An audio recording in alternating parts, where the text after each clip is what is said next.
We're live. Hello, everybody. Thank you all for joining us. Welcome for another episode of Shadowrun Up in Smoke, our Shadowrun 6th Edition live play game, set in London 2080, well, 2081 at this point. And before we jump into things, we'll just go around the room, so to speak, and everyone can introduce themselves and who they are playing. And let's start with the person in the bathrobe. This is a high-tech solution for warm weather, or cold weather in this case, to warm me up in cold weather. Nope, I should have had something planned out. Hi, I'm Diane. In this game, I play Sphere, who uses they, them pronouns, and is a rigger, and is generally very fond of drones, but right now has other things on their mind because a very nasty attack and a lot of nasty injuries means that mobility is now an issue, and it's going to be solved. And two of you, those, yeah, you two, the ones at the bottom. Sorry, usually I have four players. Yeah, we're missing one. Yeah, no, I have a Grifter. And, no, I'm Pete. I play Grifter.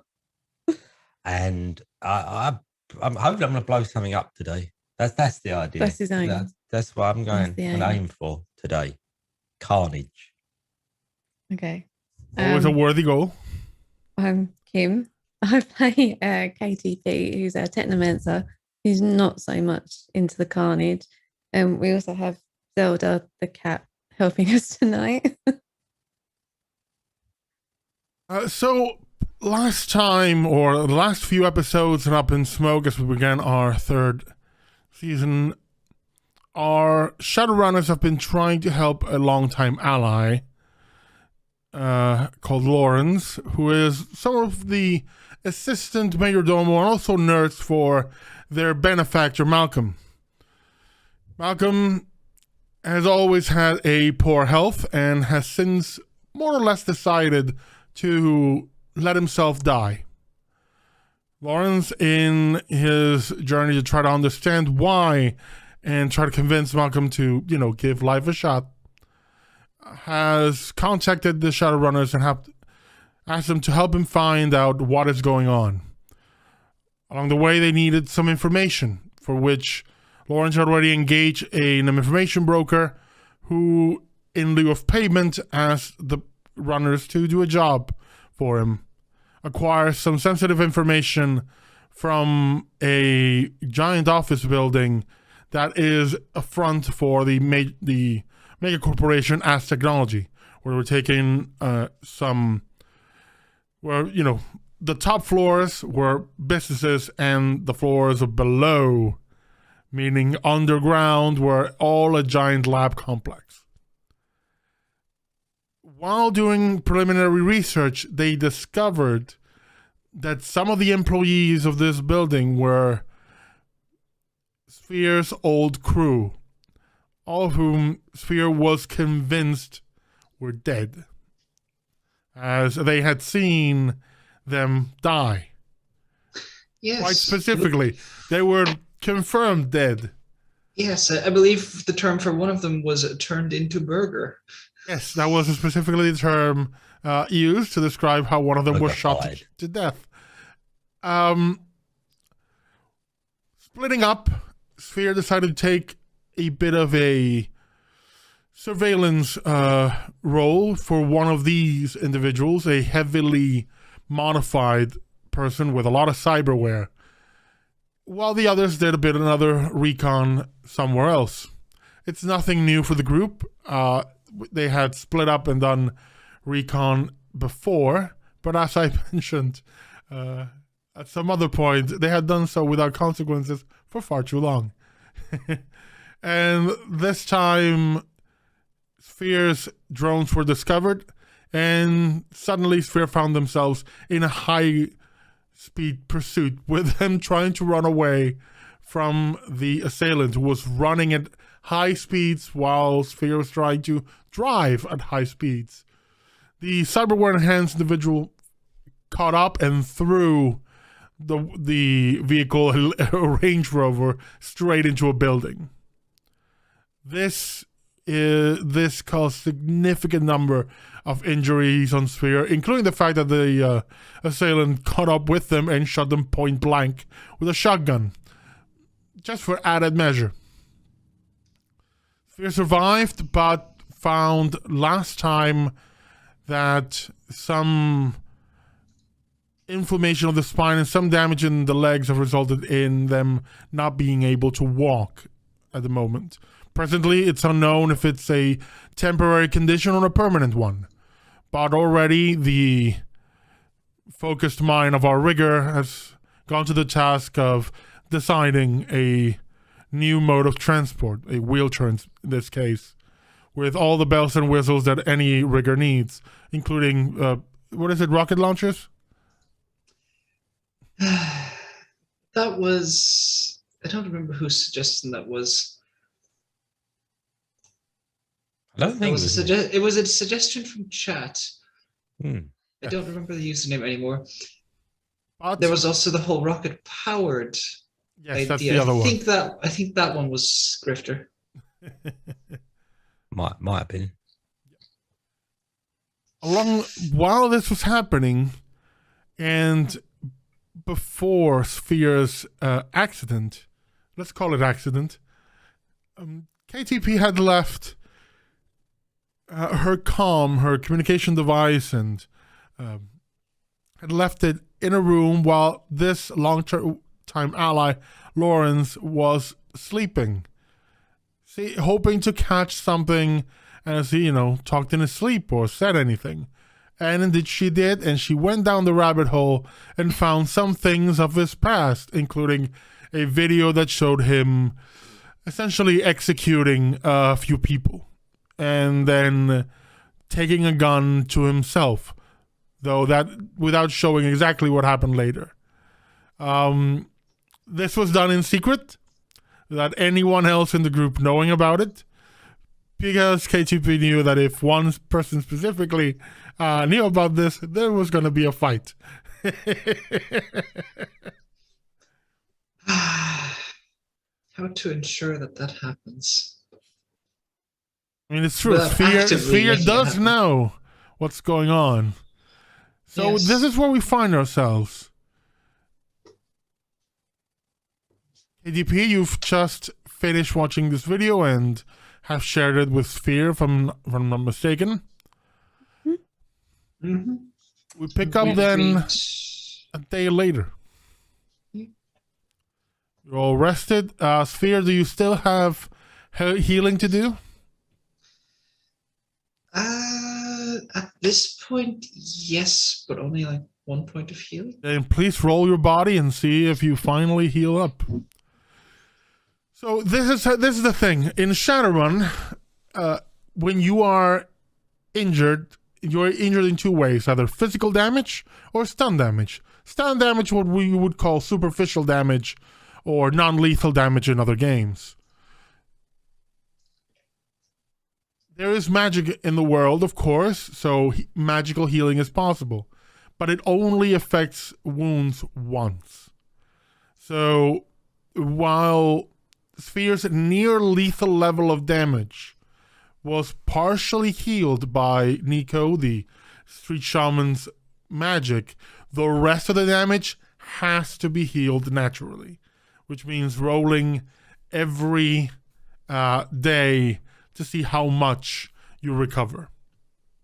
Now that Sphere has rolled and healed, they're back in sort of tip-top shape. Yep.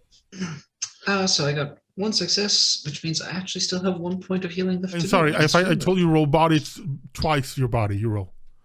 My mistake. So roll body again. Then that is the other success I needed. Perfect. Then now you are fully healed. Which means no more Took a pain, while. no more meds needed. Now it's just wait for whatever condition you have to see if it's a permanent damage or temporary.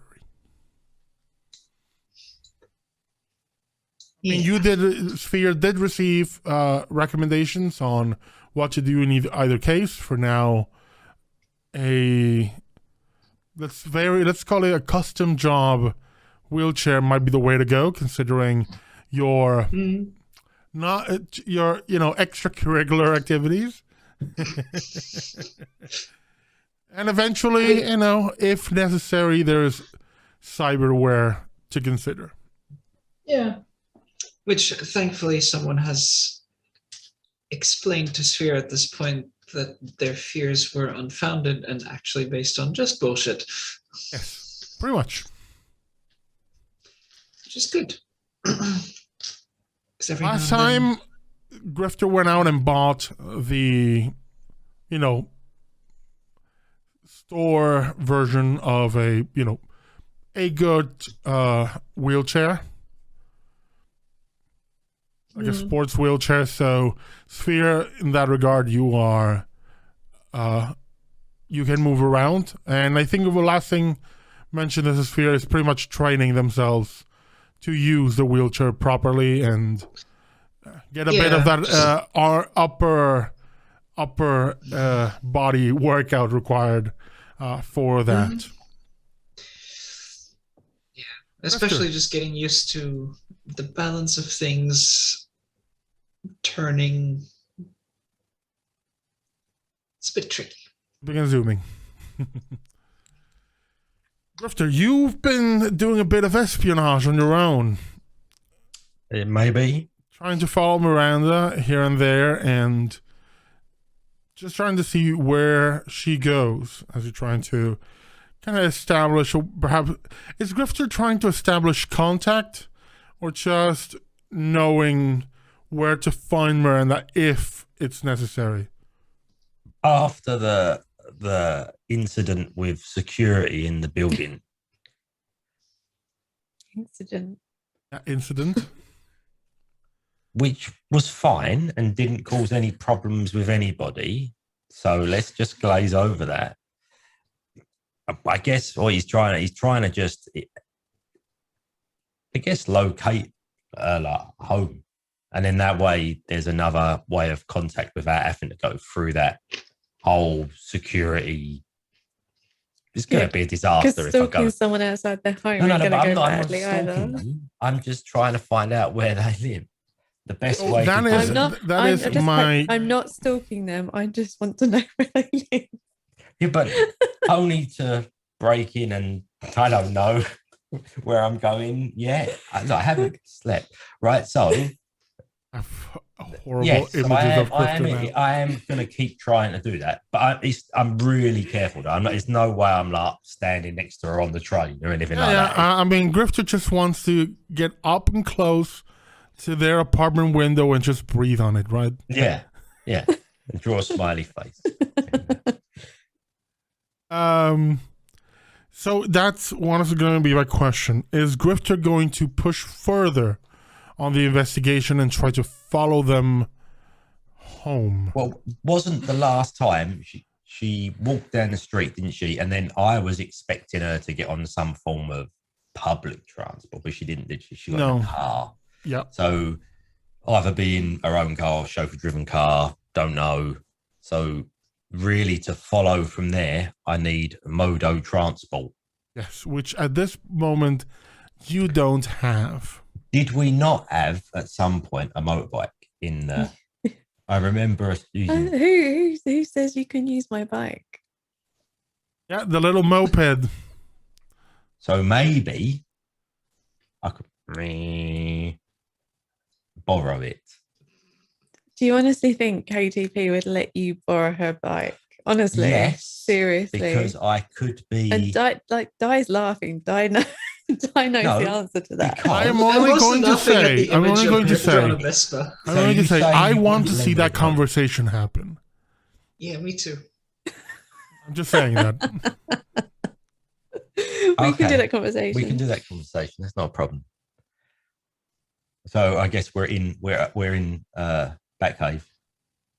I guess so. It's the morning. Okay. And the day has progressed. I've been around. I've been a good old boy. I've been helping Sphere, been doing some stuff. It's all good and going well. It's getting towards the end of the working day. So I say to you, I need to go and do some stuff. We don't have a car. Can I borrow the bike, please? No. Really? No? No. But I need the bike Why? because I need to do chores. Like what? What? Sphere needs some stuff from their other place. And then KTP shouts out to Sphere, because obviously her and Sphere have been talking quite a bit about the video and stuff. Sphere, do you need anything from your old place?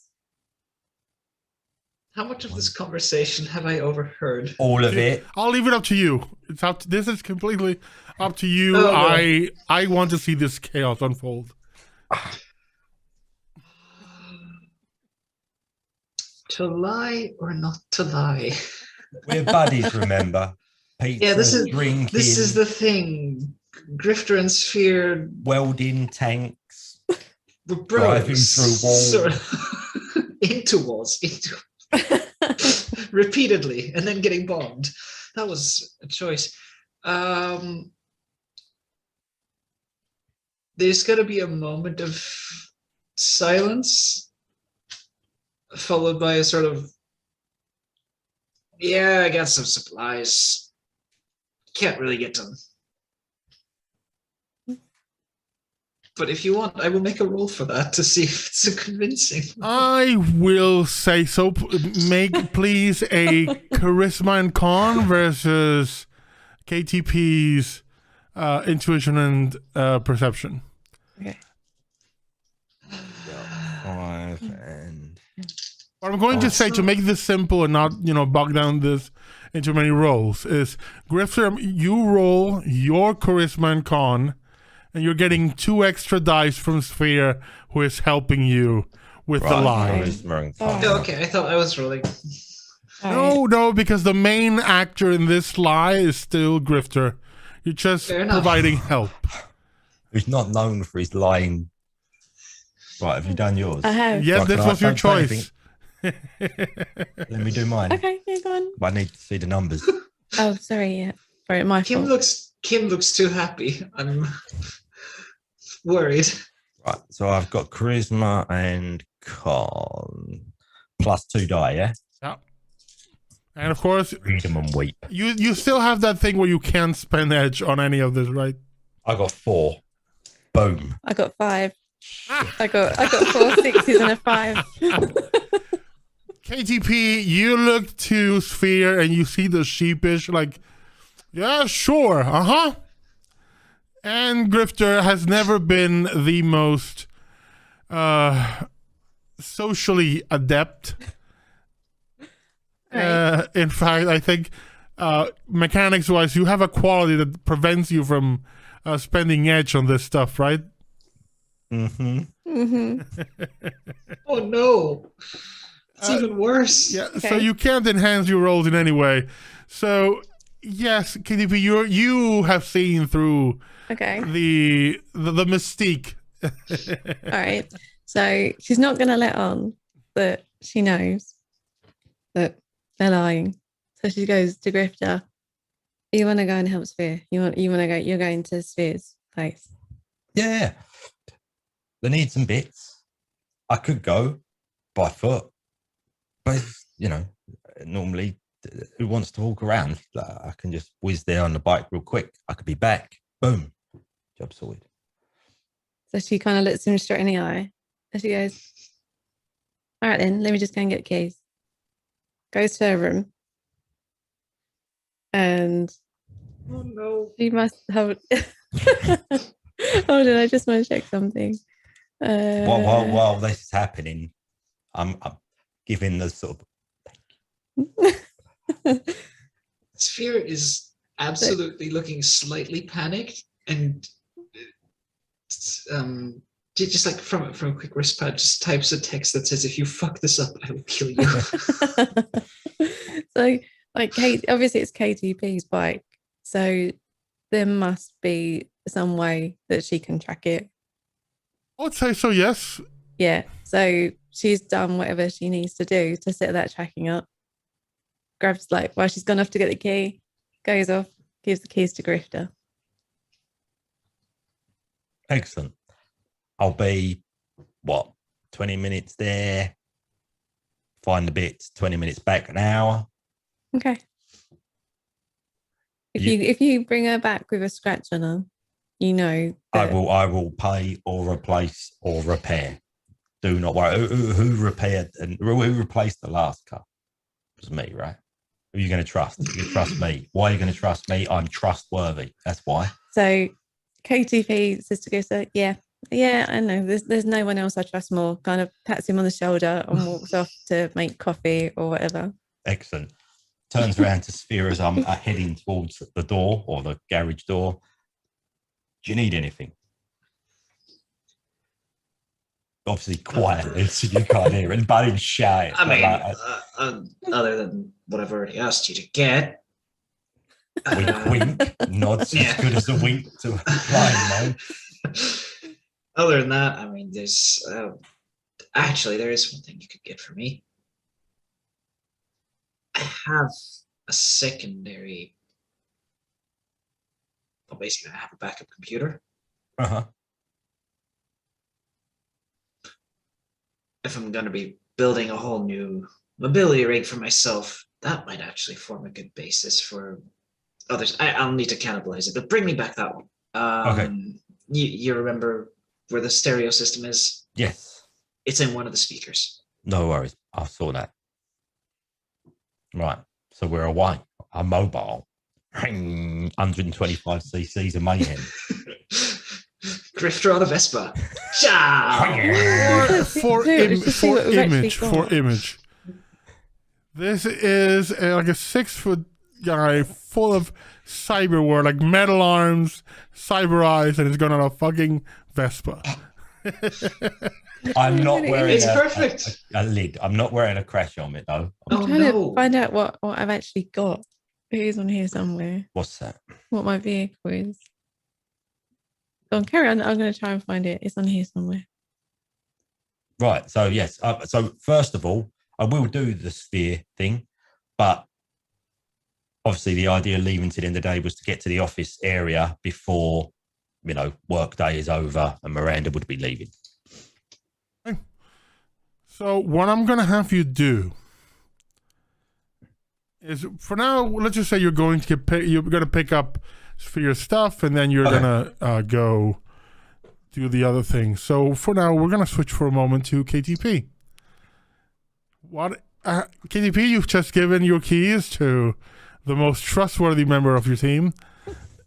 What is next for our technomancer? Well, seeing as Grifter has left the building, she's gonna take this opportunity to have a chat with Sphere.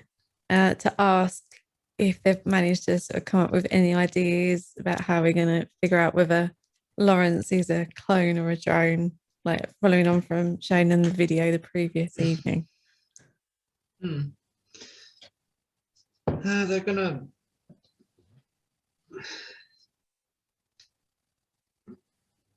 make sure that Nico's not around. Pull up a file. It looks like a small little checklist. It just goes, well, I figure we'll start with the clone thing, since that's easier to check and also way more likely. Let's face it. Can you get a blood sample, a skin sample, anything, piece of hair? Well, I mean, I managed to get the voice recording by when he was here and we got him drunk. Can I pipe in on this, or am I not allowed? You're not there. Oh. You're not there. You're off going. But I mean, he was. Where did he sleep? Was it in Nico's room? No, he's up in your room, I think. Or it was in a room or one of your rooms. It was one of our rooms. It wasn't in Three. anyone's room. It was just a room. I don't remember exactly whose room it was, but It was one of our rooms, but I don't remember which one. I think Okay. so. So I mean, Okay, so it could be likely that there might be. yeah, even like basic skin cells, anything of the sort. Give me some genetic material to work with. I've got a biometric reader. Just checking that. I think I have. if you want to go search to see if you find a bit of hair, like a loose strand of hair, that is going to be an intuition or perception roll. But Okay. because it's a hair on a pillow where someone else already sleeps, I'm gonna put the difficulty of this a bit higher for the needle in a haystack factor. I'm gonna put the difficulty of this at 4. Okay. All right. Let's do it then. What do you need? It is 10 again. You okay for me to roll this? Yeah. Ending any edge. Do Do you want some? you think we need it? Alternately, actually, Kevin. Yes.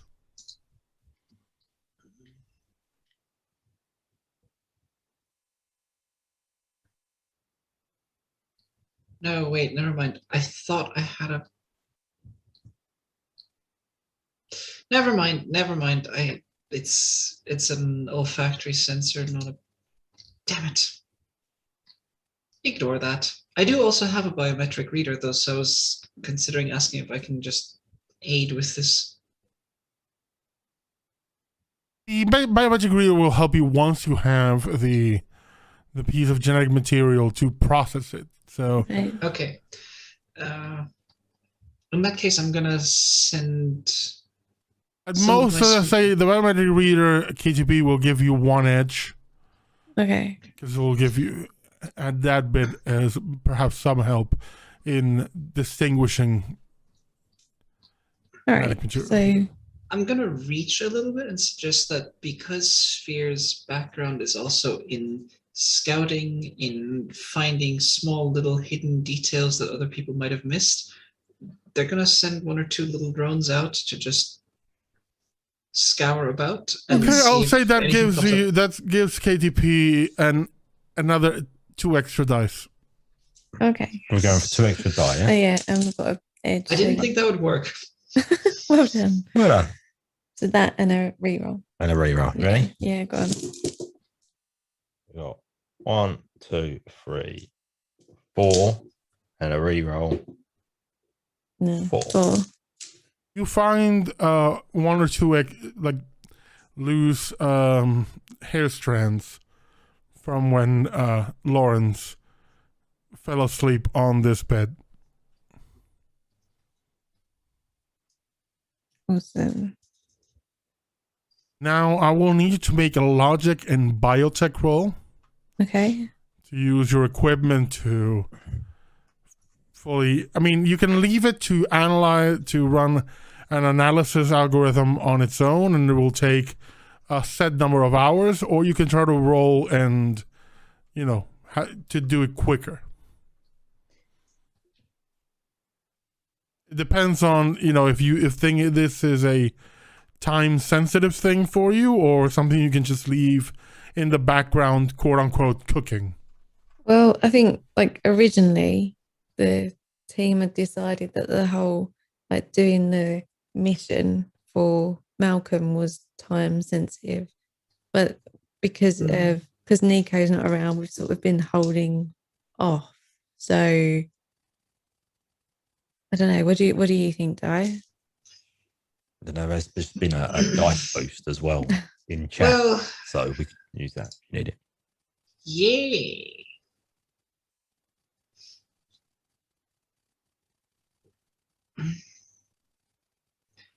How many hours are we talking, Kevin? On its own, it'll likely take this thing about 4 hours to read this piece of genetic material and do a essentially like a full spectrum analysis.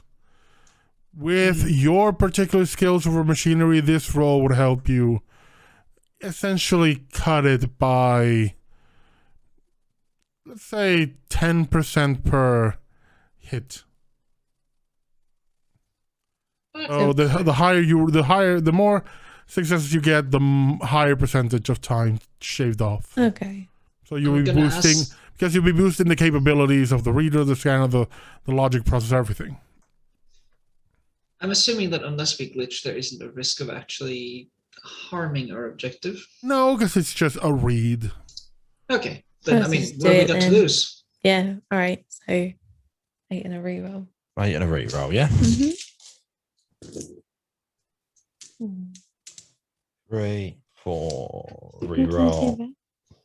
4. 4.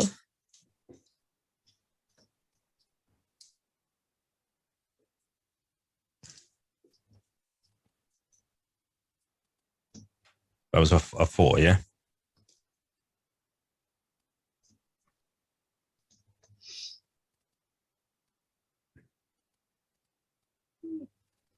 Cuts us down to nearly half the time. You see 4 hits? Yeah. So that's 40% off. You only need to do half, about 140 minutes, Okay. All right. which is 2-ish hours. Okay. So, is there anything that Sphere, like anything else that we could do to sort of any other checks we could run during that time, or is this a literally just sit and wait kind of scenario? It's just sit and wait and stare at the screen and wait for paint to dry. Oh, Yeah. no. I mean, like, is there anything we can do while the clone test is running to do on the drone tests, if that makes sense? Ah, boy. You got. I think like KTP is coming from this. Like she knows nothing about clones and drones. So to her, they're just this kind of theoretical thing. So she's like she's treating kind of Sphere like Sphere's the expert. Like, Yeah.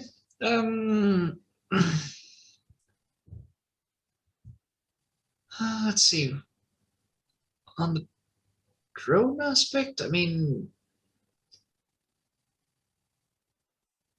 I could just write up a code for signal scanning, essentially, to check. oh yeah, you mentioned that last time, didn't you? Yeah. I mean, if we're watching paint dry, might as well. It's going to be a sort of a generalized tool that you then need to input values for to, basically just input the values for what is relevant to your situation and then go for that. I don't know. Kevin, will you allow me to code something like that? Sure, you can do it, but what you do know, and you don't even need to roll this if you're free, is that unless Lawrence is in the room with you, you're not gonna. It's whatever you code is not gonna work at all. Oh yeah, That's fine. no, absolutely. It's one of those like. It's basically just prepping it so that it's ready to go whenever we're in a room with Lawrence again. Okay, yeah, that'll be. Let's make it a. You can choose either logic. Yeah, this will be logic and electronics. Okay, that's good. That is some of my highest stuff. Let's roll 9 dice. And succeed only on 3 of them because 5 of them are 3s. At least they're not ones. Yeah. Yeah. So what I'm going to tell you is that your piece of software is let's call it a grade 3, equal to the number of successes. So when Lawrence or whoever pops in, you're going to roll twice the value of that grade, so 6 dice, and that'll be the dice of the thing analyzing whatever it's doing. Okay. And that will be the dice pool for this, let's call it signal analysis thing. All right. Okay, just make a note of that. That it's you're gonna have a pool of 6. Yep. Anything else that you guys want to do before we move on to Grifter's adventures in the big city?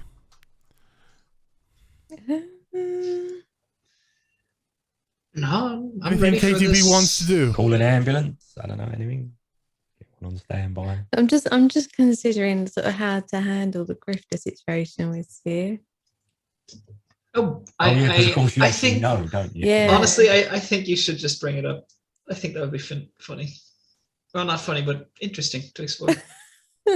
So while we're kind of sitting there waiting for this biometric reader to do, and you're sitting there coding, nice friendly chat. Yeah. What else have we got to do? Yeah, no, fair point. Right. Then KTV goes, nice of Grifter to offer to go and get your stuff, wasn't it?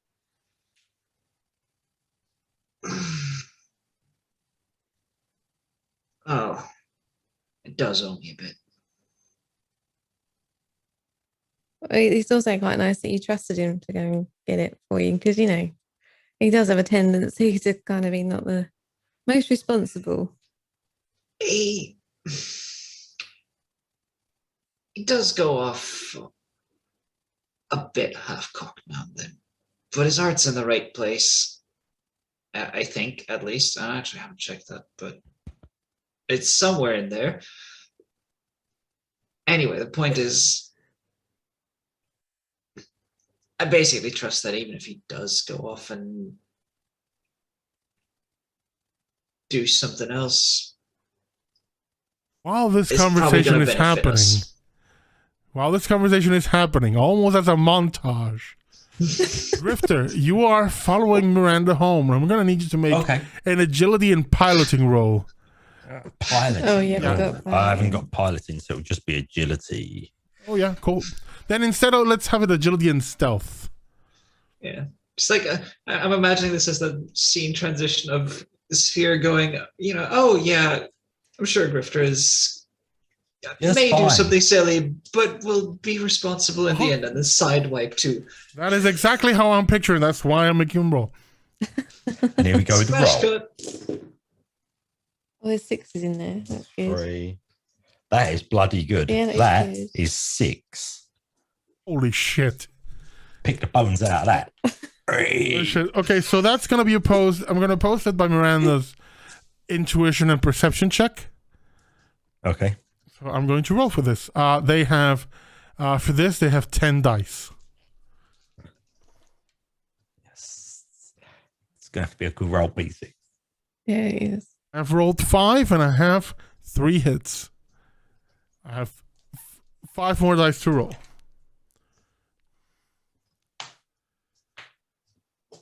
You drive and you follow Miranda to her home where you see her disembark, and it's a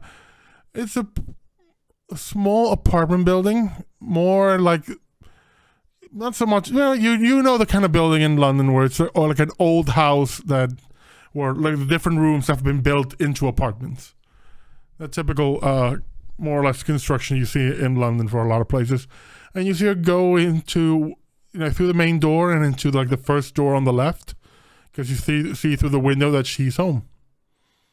You have follow her to the address. The driver that takes her there just drives away, and so far so good. Nothing gives you the impression that you have been detected in any way. Okay. Can I ask a question out of character? Mm-hmm. Is Grifter actually does he know what he's going to do? Like, has he given any consideration to what he's going to do when he gets there? No. Okay, that answers my question. My assumption was always go raid the panty drawer, but that is just my thought. No, right? No, I'm being sensible. I'm being a sensible, Grifter. I'm trying to do the right thing. I've seen what can happen. Okay, with all right, spheres. just asking. So I'm doing the right Okay. thing. All right. Okay. So as a quick glance around, I guess I've pulled up opposite. The cars drove off, so I'm don't want to be seen too obvious on the scooter, right? I mean, that's not a It's great not a look. scooter. Well, it is a proper bike. Right, okay. So I look a bit cooler then. Just, yeah. Oh, so I possibly was wearing a lid then. That looks pretty cool in jeans. Okay. I like that. Right, okay. So pull up. Is there any obvious security stuff in have we got art guards on doors or doormen or cameras or anything like that? No, you don't see. I mean, there is. You park a bit away, and you see there's the typical. There is a camera near the door, to see who is coming in and out. But you don't, and the usual CCTV around the. On the street. You know that London is fairly well, secure in that regard, in the sense that wherever you go, Big Brother's watching. Yeah. But you don't see anything, nothing hardcore. Another kind of, not the level of camera positioning or detection that you guys have at your base. Nothing like it. It's more, standard CCTV for a building and the usual stuff on the street. Okay, so I'm going to get a little bit closer to the property then. Can I, through the window that I saw her enter her flat, can I see her? Is she on her own in there? Can I see her at all? You see her, the window leads basically to her living room, and through it is the kitchen, and you see her just basically like just going up and opening the fridge and getting something out. Right.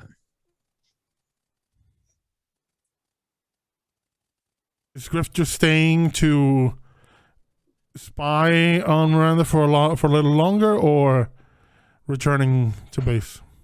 So, just another quick question: what's the distance between Sphere's place and Miranda's place? Well, that is a good question. Let's just say Sphere's place is heading more towards northern London. This is going to West London.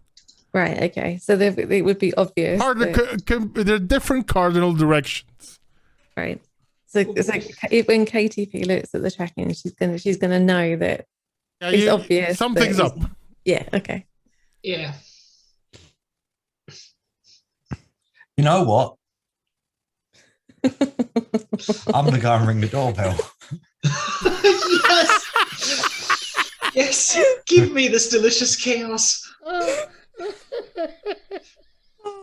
Thank you, Pete. You are a delight. I know. No, because I know her, don't I? Oh dear. No, you knew. But we knew her, right? And this also, is acceptable. Considering that we already found out that the people that Sphere knows that were in this place are all clones.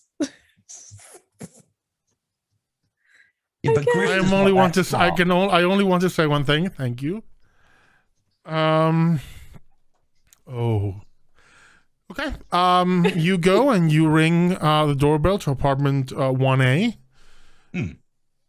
And you hear a very pleasant voice from yes? Is it Miranda? Who is this? This is someone you haven't spoke to for a very long time.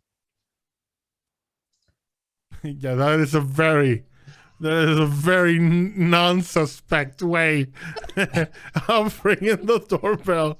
Would she have known me by my proper name? Like, she wouldn't have known me as You Griffin. don't know. So I'm going to assume not. So I'm going to say, I don't know if you remember me, but my name's Brett. We used to be in an orphanage together.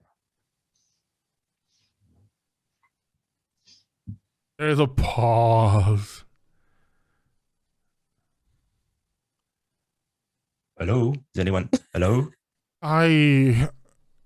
What's this about? I saw your name while I was working, and I just, wanted to get in touch.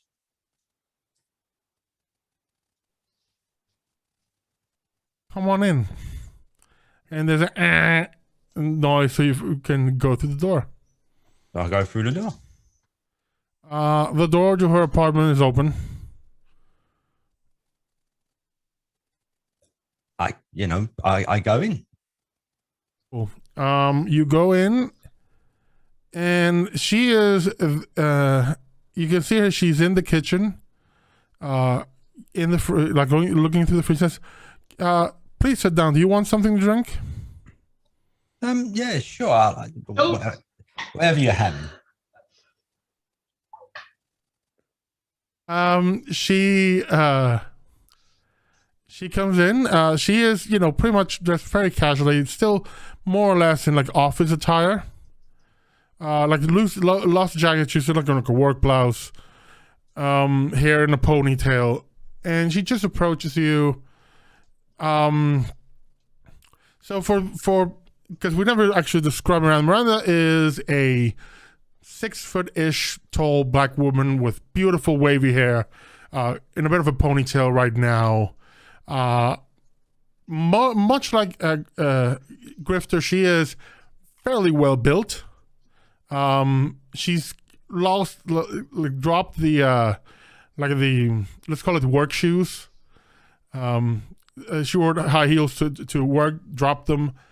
She's barefoot and has these very intense, like emerald green eyes, which, considering cyber eyes are designed to look natural, no idea if they're natural or not. And she approaches and hands you a glass of orange juice and drinks her own. Do you drink? No, I'll just hold the drink for a minute. She's standing. Are you standing or sitting down? I'm standing. Okay. She stands in front of you and takes a sip and says, "Okay, so what's up?" And she does swing the door shut. First thing is, well, things have gone pretty well for you, right? I do okay. How did you pull this off? That's a long story. I mean, Unless you're trying to get rid I've of had me. an I entire mean, life. I mean, after the fire, what happened? Where did you go? Found a place, found some people. They helped me out. Got a family. Really? Everybody's got a story. Yeah, see, I wasn't that lucky. Oh, sorry to hear that.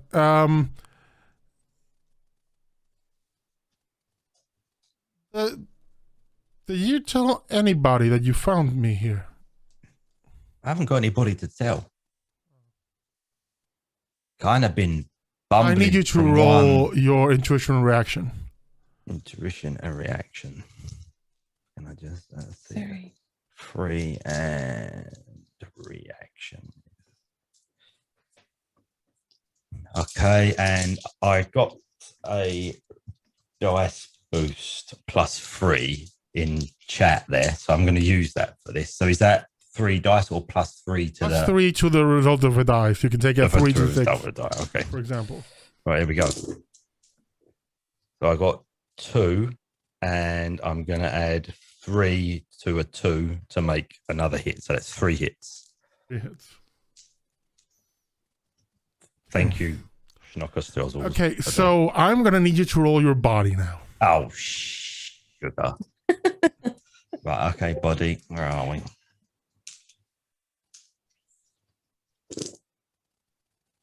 Another 3. 3. Okay, you take 5 levels of physical damage. 5? Yeah. Damn it. Could You say no. I mean, you have nobody to tell. She finishes, takes a sip and brings the glass down and immediately lunges forward, stretches out her hand, and a blade comes out of her forearm and just pierces you through the torso. No. That's good. That's better this way. I don't know how the fuck you found me, but you're not gonna tell anyone I'm here. What the fuck is this all about? I take it I'm still standing. You're only still 5 standing. points. Yeah. So, obviously, shock, knife. What, I've fallen against the wall or a countertop? Or... Literally, this blade is super sharp. It's literally gone through you. So she would still be sort of. Hand to stomach, blade through gut. So then I'm going to try to pop out my concealed gun from my concealed thing. Yeah, that just happens. Right. And I'm put it next to her head and say, back the fuck off.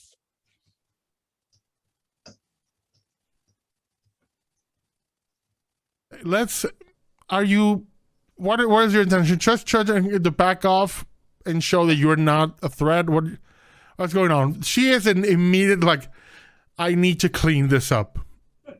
Someone's found me. I need cleanup.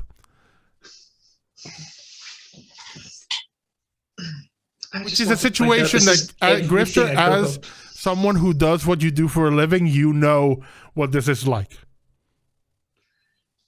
Yeah, so I'm not gonna shoot, but I'm a split second away. I'm given the opportunity I'm trying to play the role of I've found a friend or an acquaintance I haven't seen for many years. So I'm gonna have you make a charisma and influence roll. Charisma and influence. Oh shit. Okay, so I'm going to use some of my own edge here because that is just lame. And How would you feel about seeing the dice boost from earlier, giving it to Pete now? There is still a +3 available.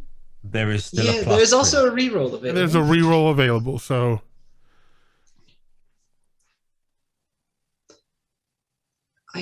this is everything I could have hoped for. This is precisely why I wanted to send Waffle on. There's no difficulty to this, but the better you roll, the better. Yeah, I figure that.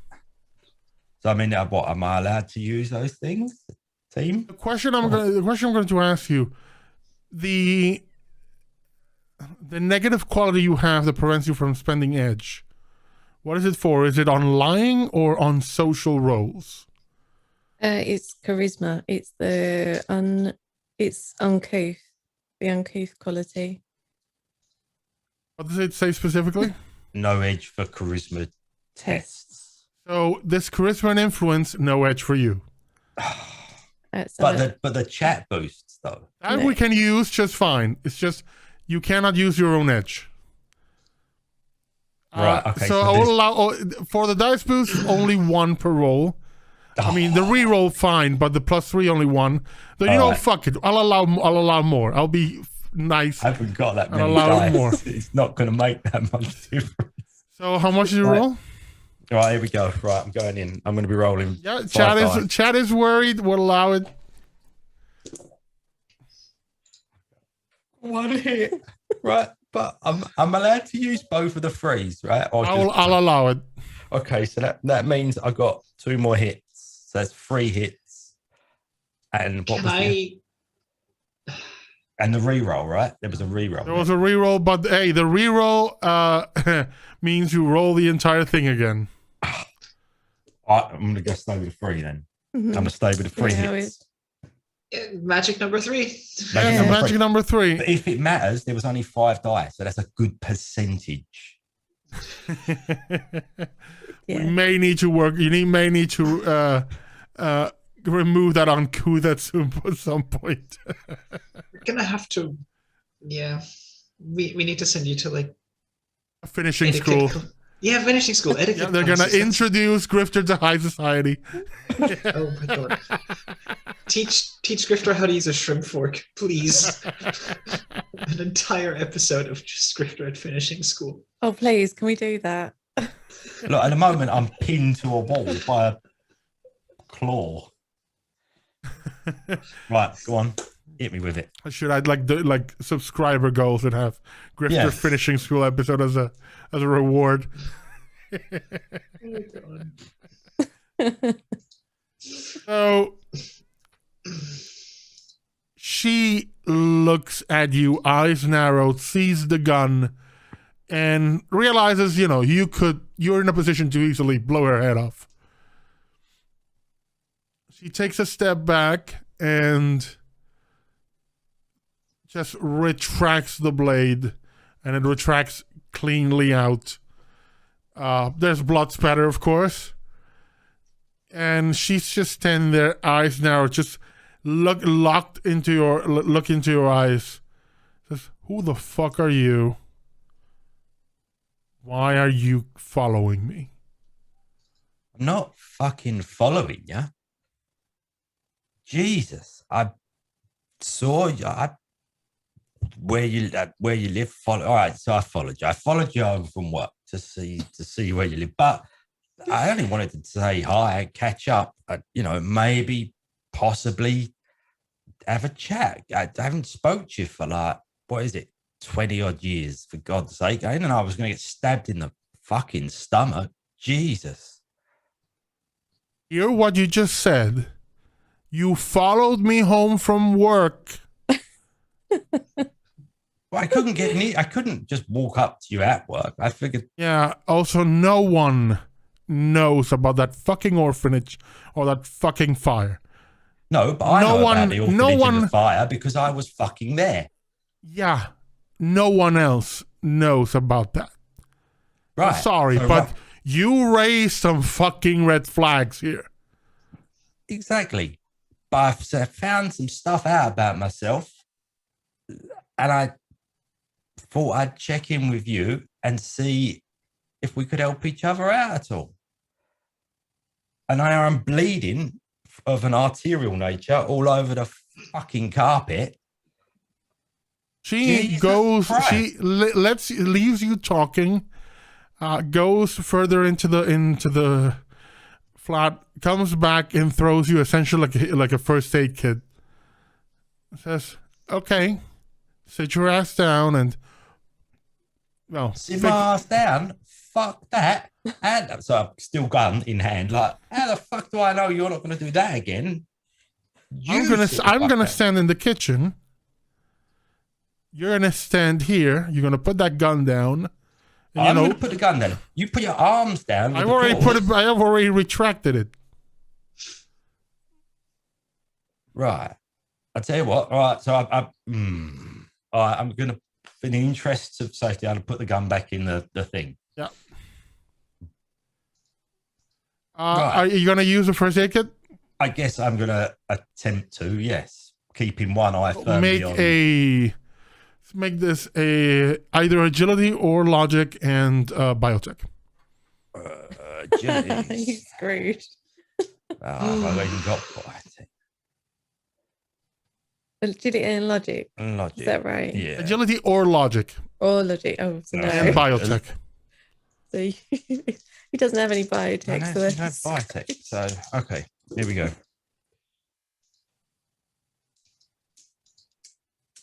I'm going to go with 4 on that one. Happy days.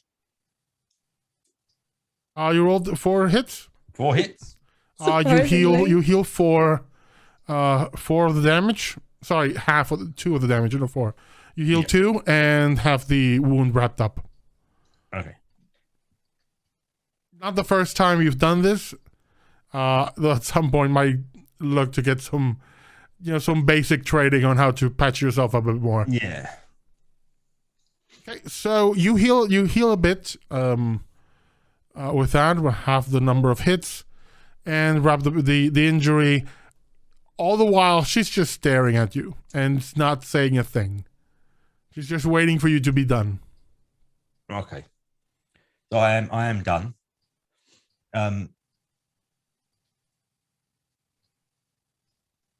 Oh, you said you found something out. Yeah, I have found something out. Turns out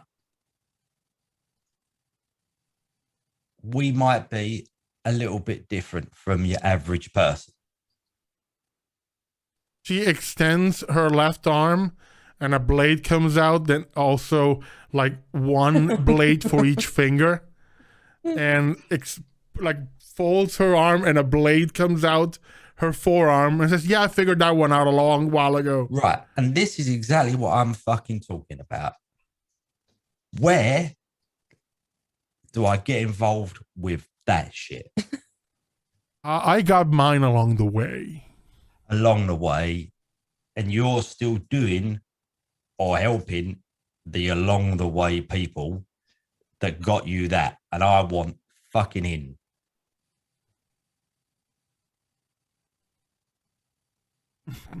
And there's only a few of us that can still be kicking around with the ability to take this stuff.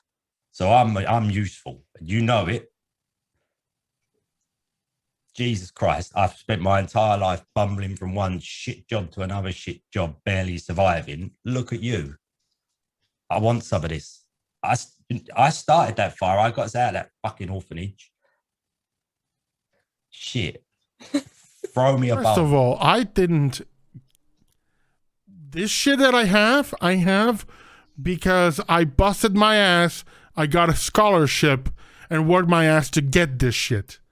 So I started the fire. Don't pull that bullshit on me. As for the people who help me with this, I can put you in touch.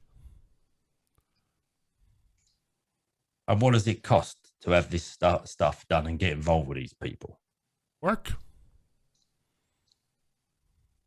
Yeah, not the type of work you need a scholarship for, I would imagine. Well, I got some of it with that. Some of this stuff has been gotten legit. Others, let's just say extracurricular activities.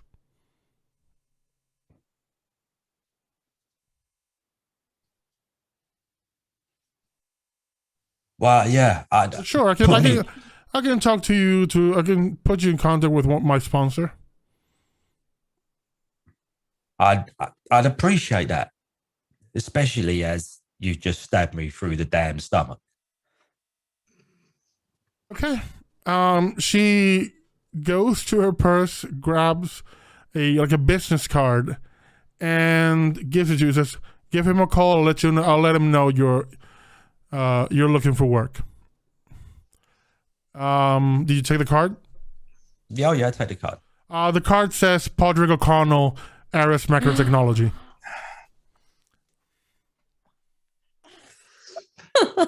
Mother. Fucker. Yeah. So obviously there's a moment of as he looks at the card. Do you do that, or are you trying to hide it? I'm going to try and hide it. Yeah, make a charisma and con roll. That's 3 and 2, right? Cat, you need to move your furry butt out. It starts over there. 2. 2. I'm not gonna lie. You notice she clocks it. She notices the reaction. Goes, "What? Have you already met?" Oh. No, but I've seen him on TV and he's a dick. Well, that's not a lie, but he's useful and he pays a lot, and Aris has all the goodies. I can give him a call and let him know. Do I just tell him Brett just needs to work, or do you got a handle? Oh my god. I'm gonna assume you got a handle. Yeah, I got a handle. You know what? I'm going to keep the handle to myself for the time being. I don't entirely trust this guy from what I've seen of him. Fair enough. He'll need a name. I need to give him a name if we're going to call.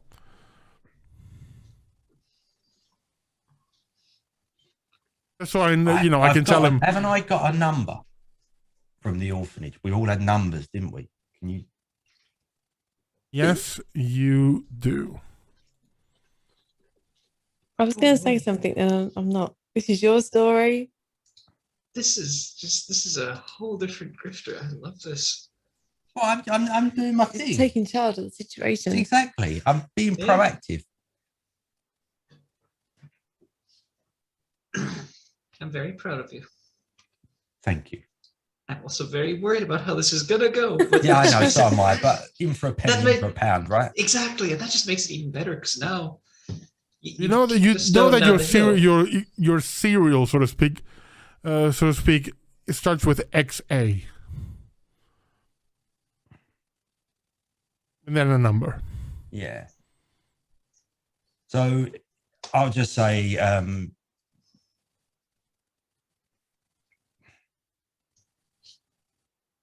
is it all right for me to call him? Oh, but he may not, pick up unless he knows. He might pick up, but he won't likely pay attention to you unless I tell him, to expect your call. He does get a bunch of calls in a day.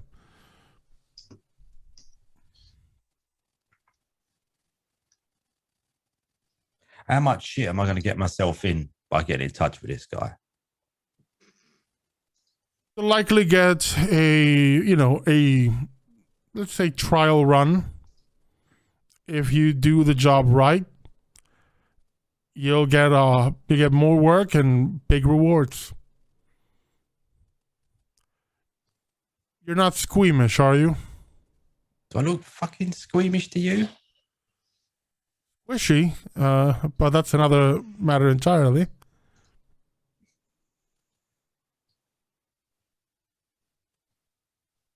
I'll tell you what, can I go away and think about this and I'll call you? That's fine. She gives you another card with her. To think about she gives you another card with her number.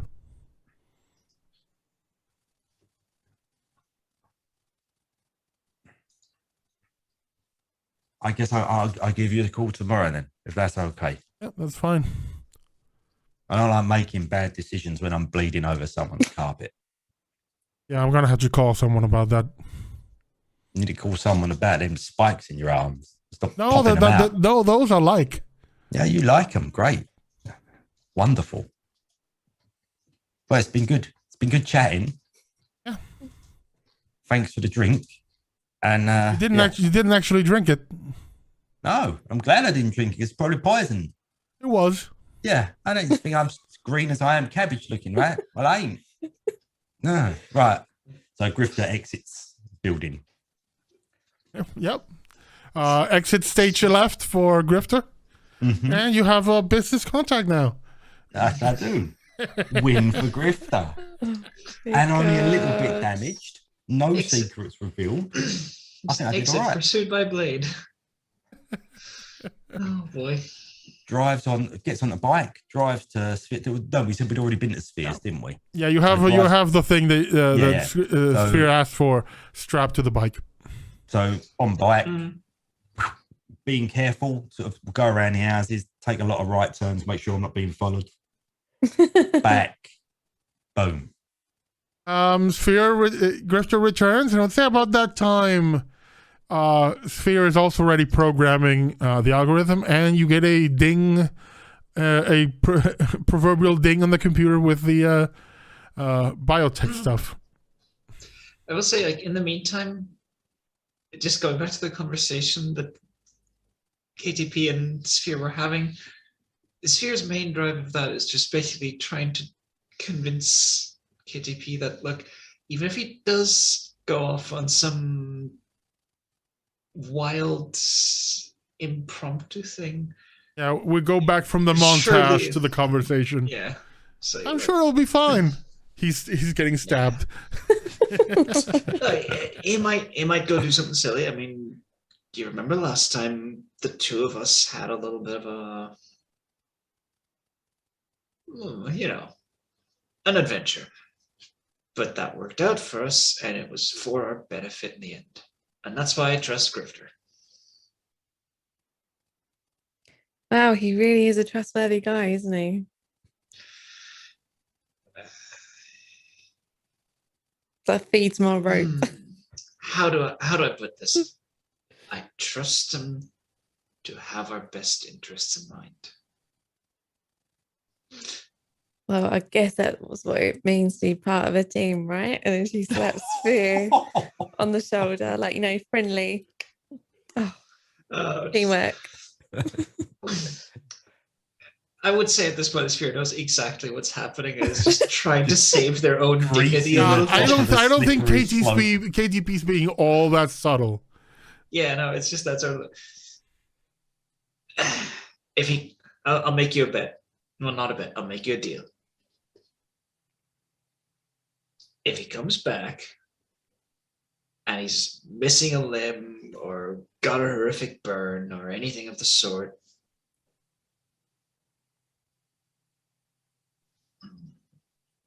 this was going somewhere where I was going to get you something as like a you win gift, but I have no idea what to get you. That's fine. I'm bad at gift giving. I've just found that out about myself. The point is, I fully expect that everything's going to be all right. Well, And if at he's that only popped point- to your place to get something, I'm sure he'll be back any moment.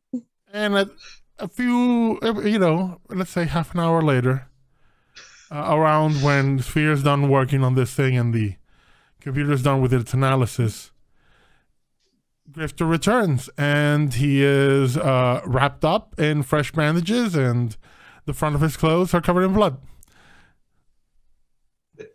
There's one look. Grifter immediately looks at, not Grifter, sorry, Sphere immediately looks at KTP and just goes, oh God. I take back everything I said. So I think, like, at this point, like, KTP looks at Grifter, says, oh, like, I think you had a nice ride over to West London on my bike, and then turns around and goes to find Caris, because she promised Caris that they'd hang out around the top of the station and fly. So she's like, just had enough of these two now. So she's off. She's going to go hang with Caris for a little while and calm down. Yeah, you spent a nice time with Karis just talking, well, signing.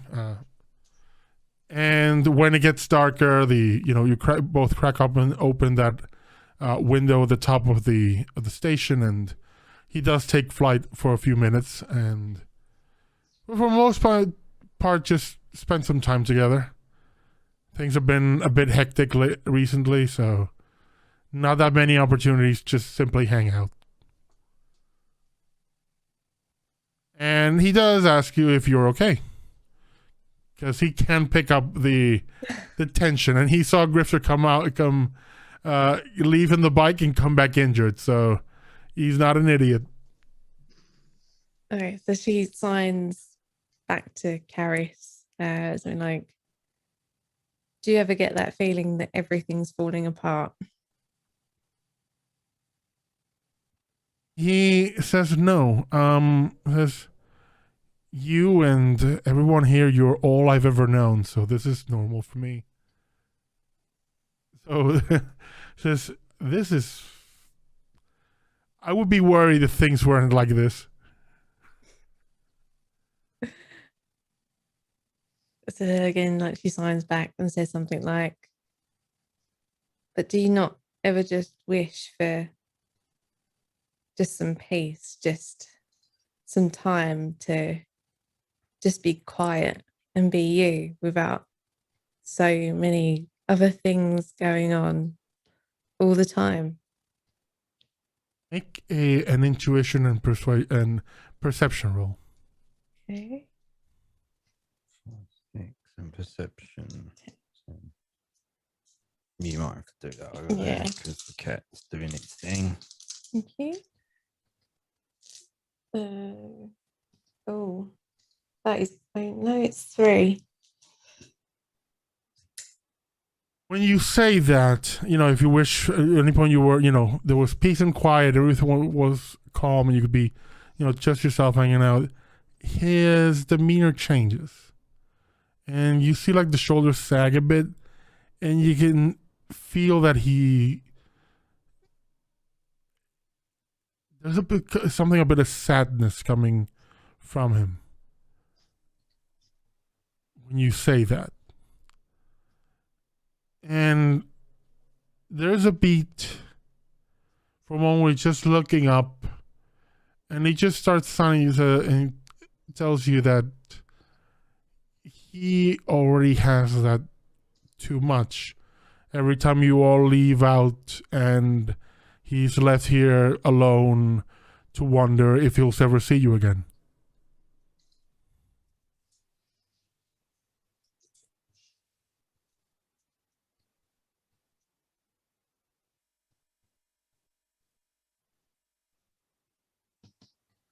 All right, so she signs back saying, "Do you feel like something's missing?"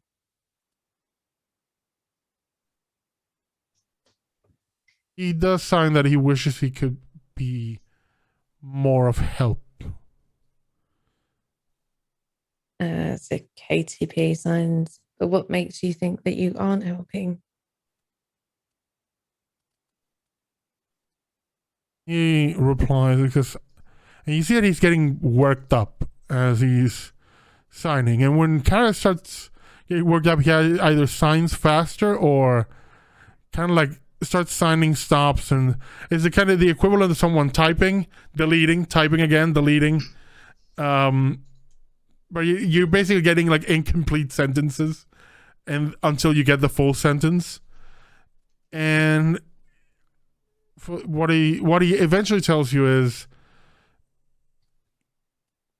he's the only thing he ever sees or is here for is when you're all back and you're hurt and you need help with that, or he sees the before and after, but he's never involved in the in between. And you just need to look at his face when he's signing. And KTP, with that three roll, what you get from him is just guilt. Like, he feels guilty that he's not doing more, that he's just staying behind, and you can tell he has that feeling that he could be doing more. Okay. So the window above is still open, right?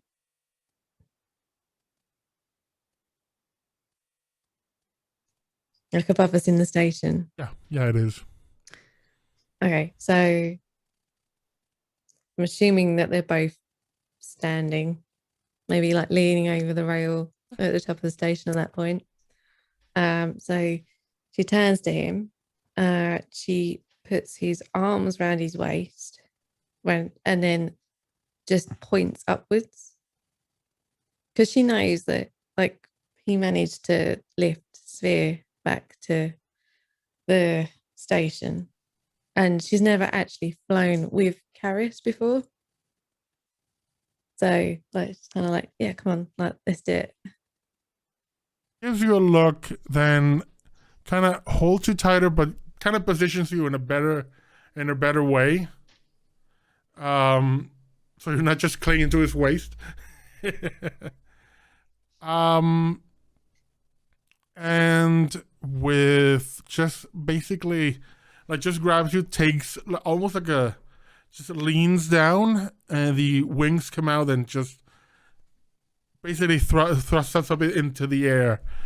KTP, you just feel a rush of wind, and then a few others. You feel the cold night sky, like cold air, and you just, for a moment, closing your eyes. When you open them, you're about 100 feet up in the air, and he's just more or less just gliding around, but not actively, just kind of hovering in place for a bit. And you're just seeing, like, London spread beneath you, just the twinkling lights of the city, tiny little ants of people and cars moving about, a million lives happening before your eyes. And then Karis drops down, it's all over. Yeah. And the rocks fall, everybody dies.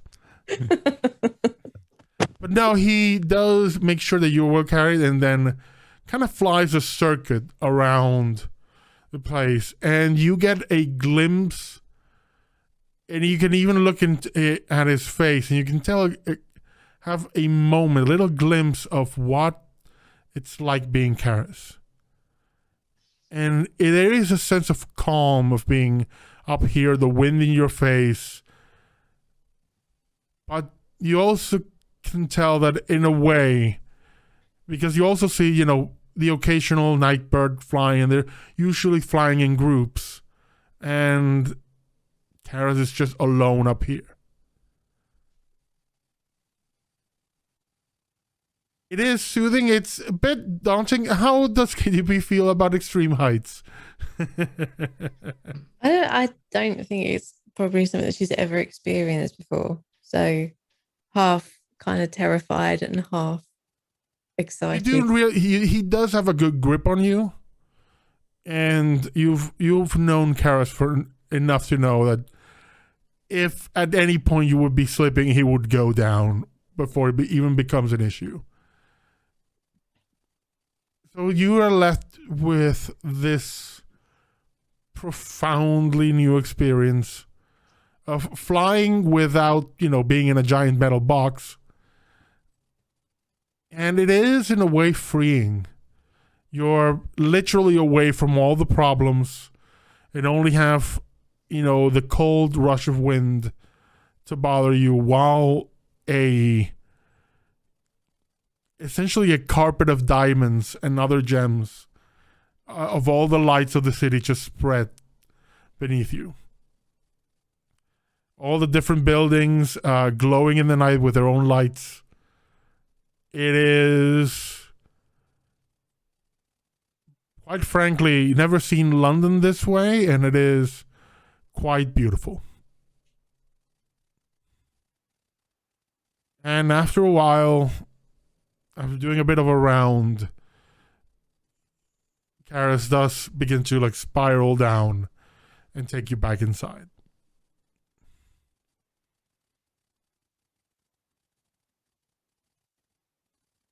Both land back at that top flat platform, and he does push the button to close the window.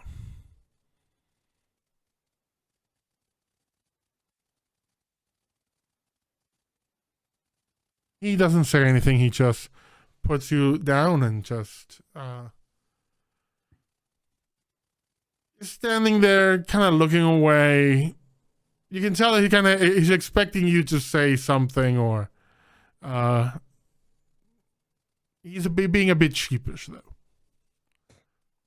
Oh, poor Carrie. Oh, okay. So, she signs to him, saying, I think we both needed that. I have an idea. Give me a couple of days. Nods. And I think that's a perfect place for us to take our 10-minute break. So we're back in 10 minutes. Everybody just, chill, go get something to drink, stretch, and be back with the rest of our story in just a bit. See you in a bit. And we're back. Hope you all enjoyed your break. We certainly did. So, Grifter, you have returned. KTP, you had a moment with Karis and have promised to deliver on something mysterious. Grifter, I'm assuming you take the piece of equipment to Sphere. Yes.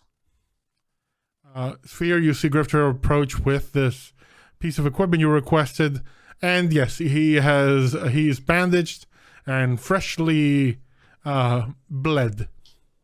Mm-hmm. Sphere just kind of takes what was brought, chucks it off to the side because it's kind of pointless. Actually, it's completely unnecessary. It was just a cover. Looks at Grifter, looks at the wound, goes, okay. I should know better than to ask. If you don't want me to ask, or if you want me not to ask, rather, I'll drop it. But I'll have you know, I'm probably in deep shit for with KTP for lying about it. So just please tell me it's worth it. Oh, it was worth it. At which Oh, point thank he shows Sphere the card, Miranda's like off, card, business card. I think she likes me.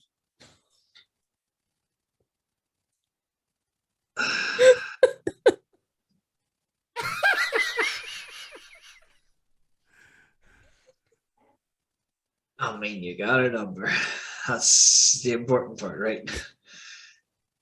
I don't usually get stabbed in the process, mind you, but I don't know if flirting's the same where you come from. Maybe there's a cultural disconnect that I'm just not getting here. It's just a flesh wound, a sign of affection, I would say. Crutch in the side, the excruciating pain of being skewered.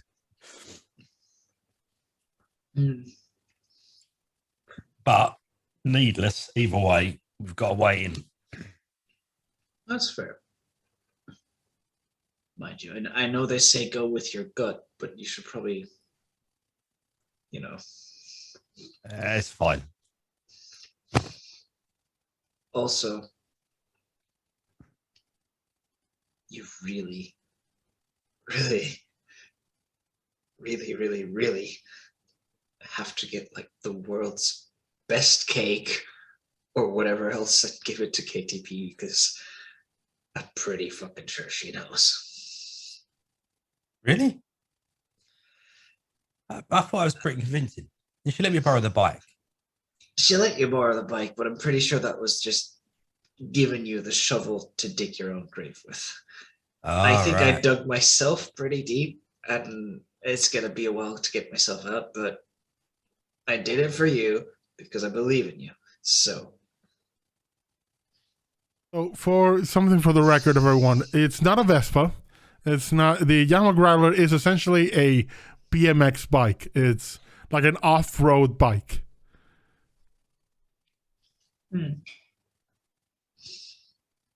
Yeah. So And it's undamaged as well. I've done no damage to it, so that's all good. And you didn't bleed on it? There's probably a little bit of blood on it, yeah, but Wash it. We'll clean that off. Clean it first, then go talk. Oh, where is she then? I'll go see her. Don't know. But, Was she left, or is she in the back cave, or what?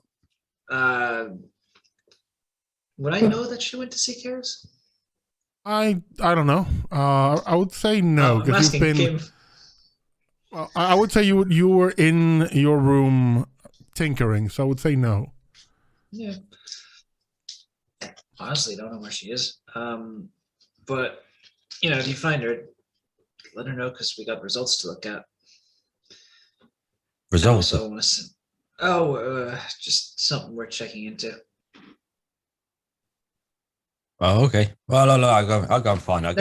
Square things up. Basically, I needed to check something with my drones, and for that I need technical skills, and she's got technical skills. So.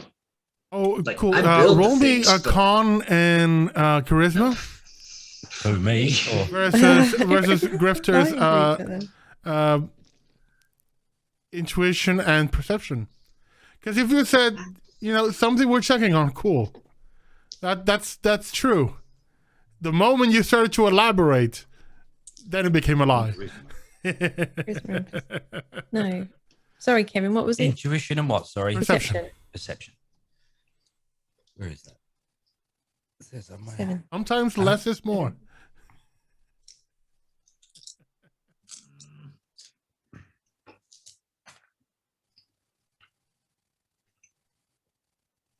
No hits.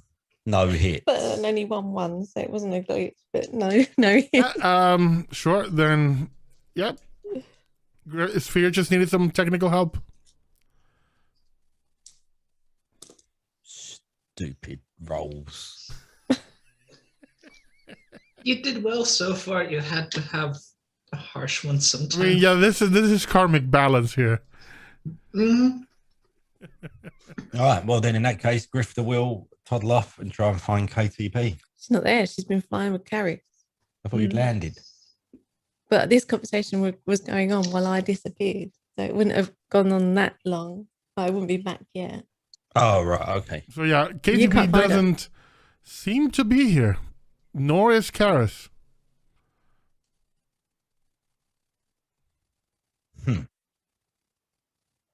Okay. Grifter will go back to where Sphere is. No. The KTP and Karis gone somewhere together. Ugh. All right. Well, I guess we wait until they're back.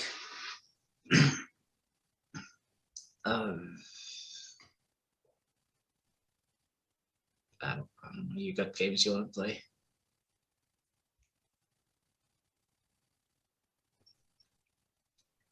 Well, there's always games to play, right? Yeah, you have a PlayStation 20. Yeah, I Yeah. was gonna say. or just a PlayStation 5, because even 2081, they're Still can't get 'em. they're still out of stock. Yeah. Still can't get one. We got one from a scalper. It was really Yeah, you cheap. got one from a scalper. That's the next level shadow running. Scalping PS5s. Oh boy. Grifter can't really do like the number tracing and all that sort of stuff. So there's nothing I can really do in that respect. And I'm assuming it's still nighttime. So we haven't Yeah, moved it's into still the next nighttime. day. So But yeah, actually, instead of games, if you come back and the Sphere is gonna kind of wait until you've relaxed a bit more, and then just very directly look at you and go, so I know I said I wouldn't ask if you told me not to, and you haven't told me not to ask, so I'm gonna ask, who is this person? Like, do you just pick up somebody at a bar and you're going for drinks, or no, this Miranda, she works in the building we were scoping out, and I used to know her a long time ago. So I figured it was a good idea. I could maybe get in touch, gives us a way into the building legitimately, a little bit of leverage maybe. okay. And you've got to include us in your planning here. It wasn't so much planning. I just thought I'd go and check it out, you know? Yeah, but you remember the last time the two of us went to check something out, we had to murder two people. It was only two people. The last time I went to check something out, I nearly got murdered. Checking things out by ourselves never works. We should all know better by now, and we don't. And I'm wondering if we're all just a little too boneheaded for our own good. Well, maybe. Like, I don't know what KTP and Karis are up to. Maybe they're checking something out right now. I don't know what's going on. Maybe she'll come back and be missing a limb, or I don't fucking know. I really think we gotta be a little more honest with each other, all of us, because I have now lied to cover up for you. I have lied to cover up for others. We are constantly lying to each other. It's not good. All right. Well, look, here's the situation. So, Yeah. when I was younger, when I was a kid, I was in an orphanage. It might have burned down, and then we all left the orphanage. All right. She was at the orphanage. Turns out that there's something in my genetic makeup that allows me to do better with biotech than your standard person.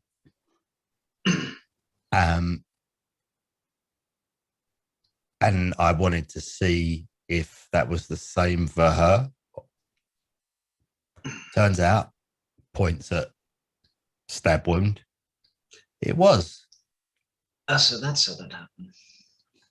And as we're always looking to improve ourselves, right? I might have mentioned that I'd be interested in some of this, sort of special ops type cyberware myself. But there's a downside to that. What's the downside? I've got another business card. And so I dropped the other one How's on the table in Okay. front of Sphere. Just the moment he lifts it, you can see the back of it is the logo for Aris Macrotechnology. I have a few. I've bought a lot of drones from there. Yeah. Yeah. I could come and wait. When he drops the card and you see the name Podrick O'Connell, that's You- where the other shoe drops. Oh, Yeah. okay. So your old acquaintance. I'm not going to say friend because Yeah, I wouldn't have said friend. Friend's not. the friends word. don't stab each other. Not usually. Not Anyway, often. your old acquaintance there works for. Oh my god. Well, apparently not anymore. But how trustworthy she really is. She did stab me. And I'm pretty Actually, sure that she makes her tried to more poison me at the trustworthy. same time. So Yeah, but hang on.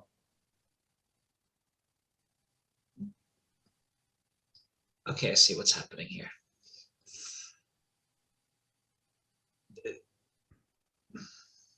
You didn't call ahead, did you?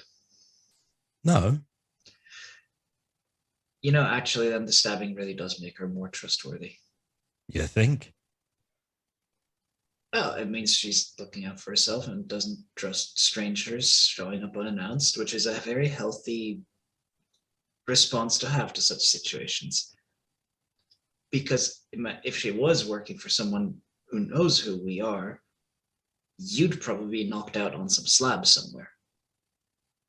So that's just an instinctive response of who the fuck is this? Maybe. Was you saying I should go for it?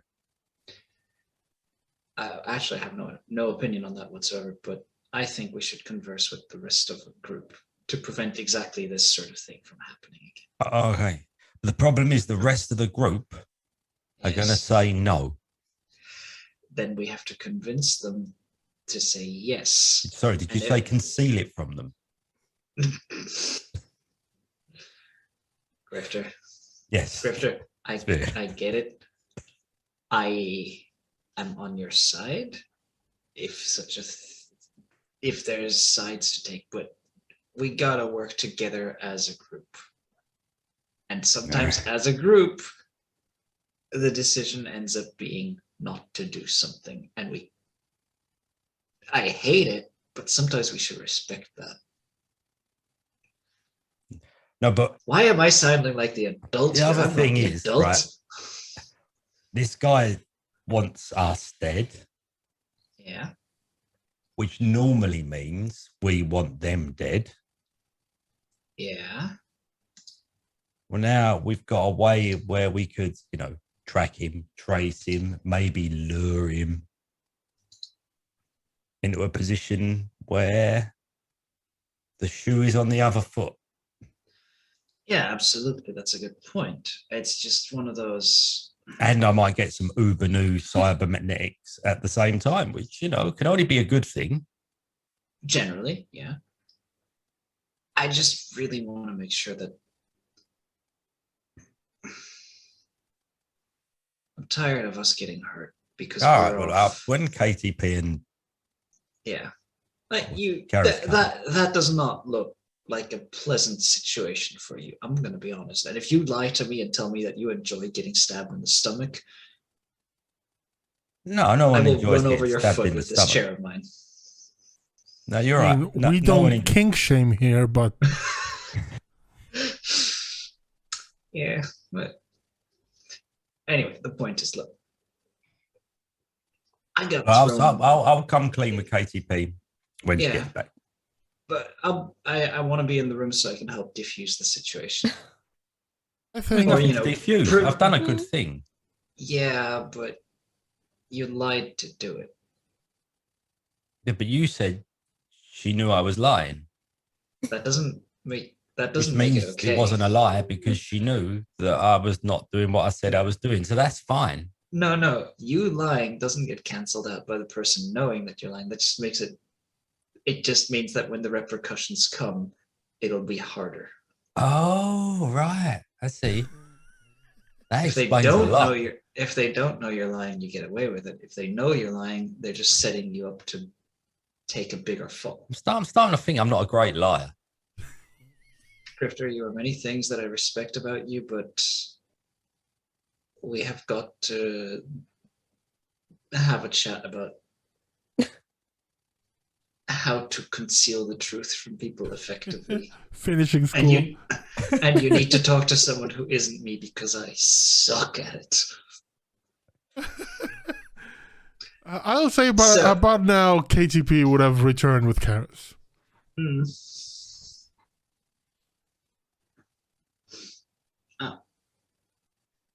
I have arrived. All right. I don't see blood. All limbs are intact. Is she smiling or is she frowning? I can't tell from this distance. Quickly takes off the bandage and tries to tidy himself up a bit, make it look not as dramatic. Well, not to mention like the holes in your shirt and the Yeah, I know, blood. but or... it could have been. Holes in the shirt are just normal for Grifter, right? Yeah. That's just a fashion statement. Yeah. I'll say it's fairly obvious that Grifter has been injured and has patched up the wound. That is, you didn't roll well enough to hide that. Yeah. So, are you landed? We go to talk to KTP, or Is there a way to KTP's room without having to go past Sphere and Grifter? I would say no. Okay. No, because none of you have ever decided you want to install secret bath tubes to your individual rooms. No, that's fine. Alright. Well, KTP's heading off to her room. so I'll try and catch up with you on the way. Yeah, the bike's fine. Thank you. Keys. Keys. She carries on walking. I got some news. She turns to Grifter and goes, just stops dead and goes, "We are not doing this now." Turns around, carries on walking to her room, shuts the door and locks it. Okay, so then Grifter turns round, goes to see Karis. Karis is in his Can you room. sign? No, I can't sign, can I? Shit. Can Sphere sign? Yes. Yes. So I go to. Nothing super complex, but a basic conversation. Yes. So I go. Well, I'm go and meet Karis. Go wherever Karis is. Go. Is everything okay? And I sort of. Yeah, he looks at you and he just nods. Because he's mostly just reading your lips. So I sort of point back behind me to the KTP's room and go, "What's the problem?"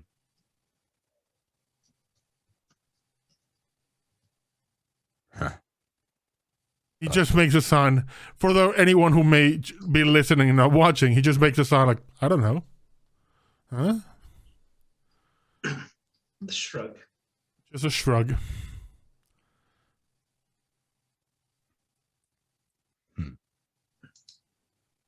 Because from his point of view, there's no problem. I mean, whatever is going on, KTP has no problem, as far as he knows.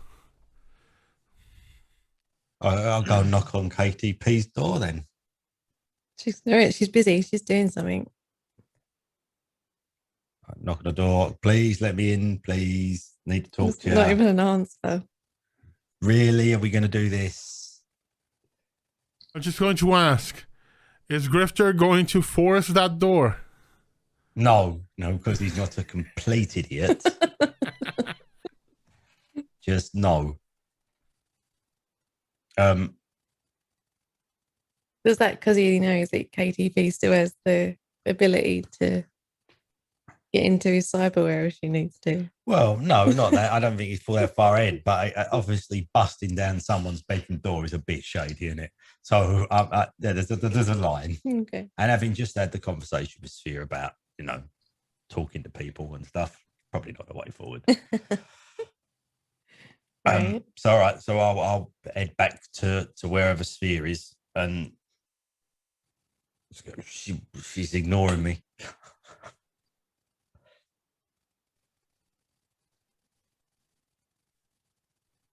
Ian? Oh.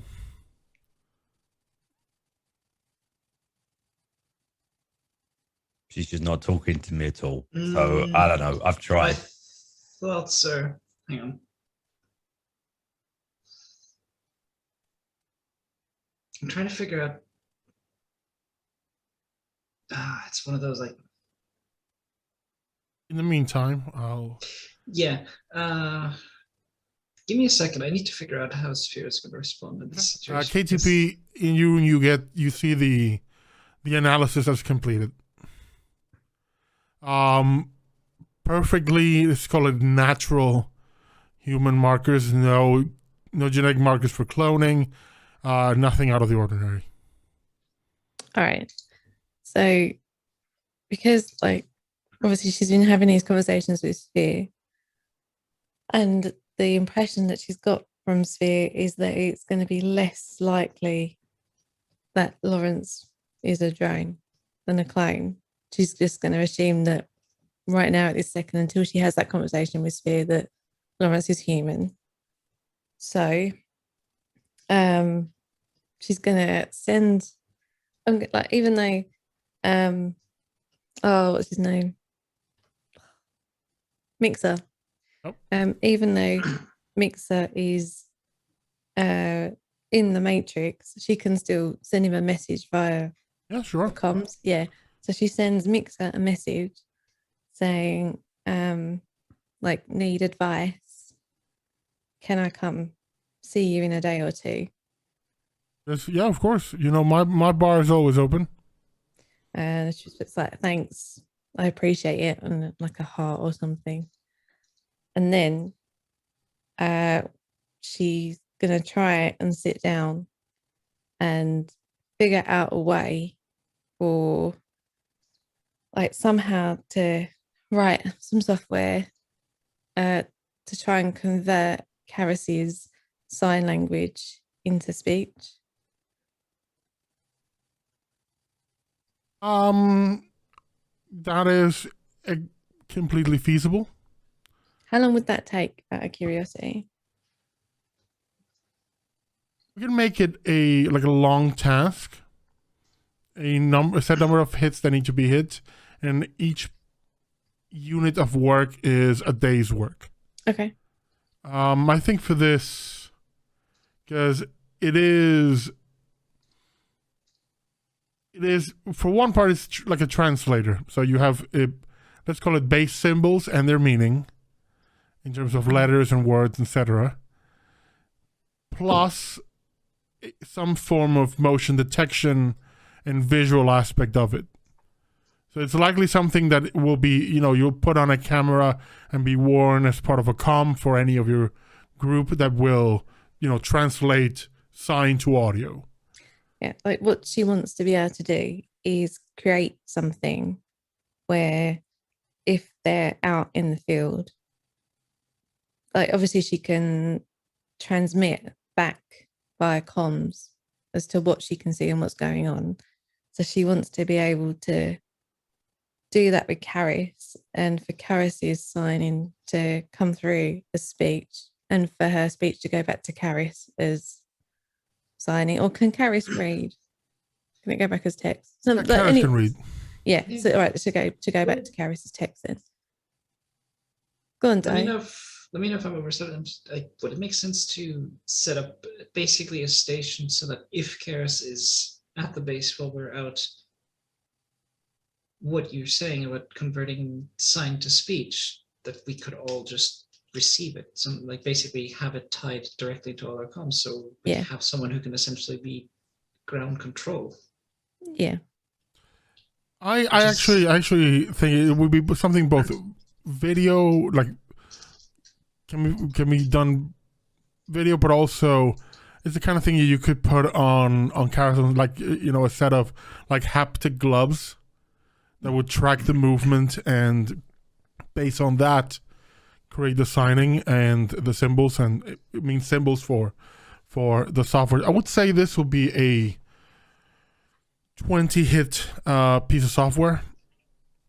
So the better you roll, the least time it will take, and each roll is for 1 unit of work.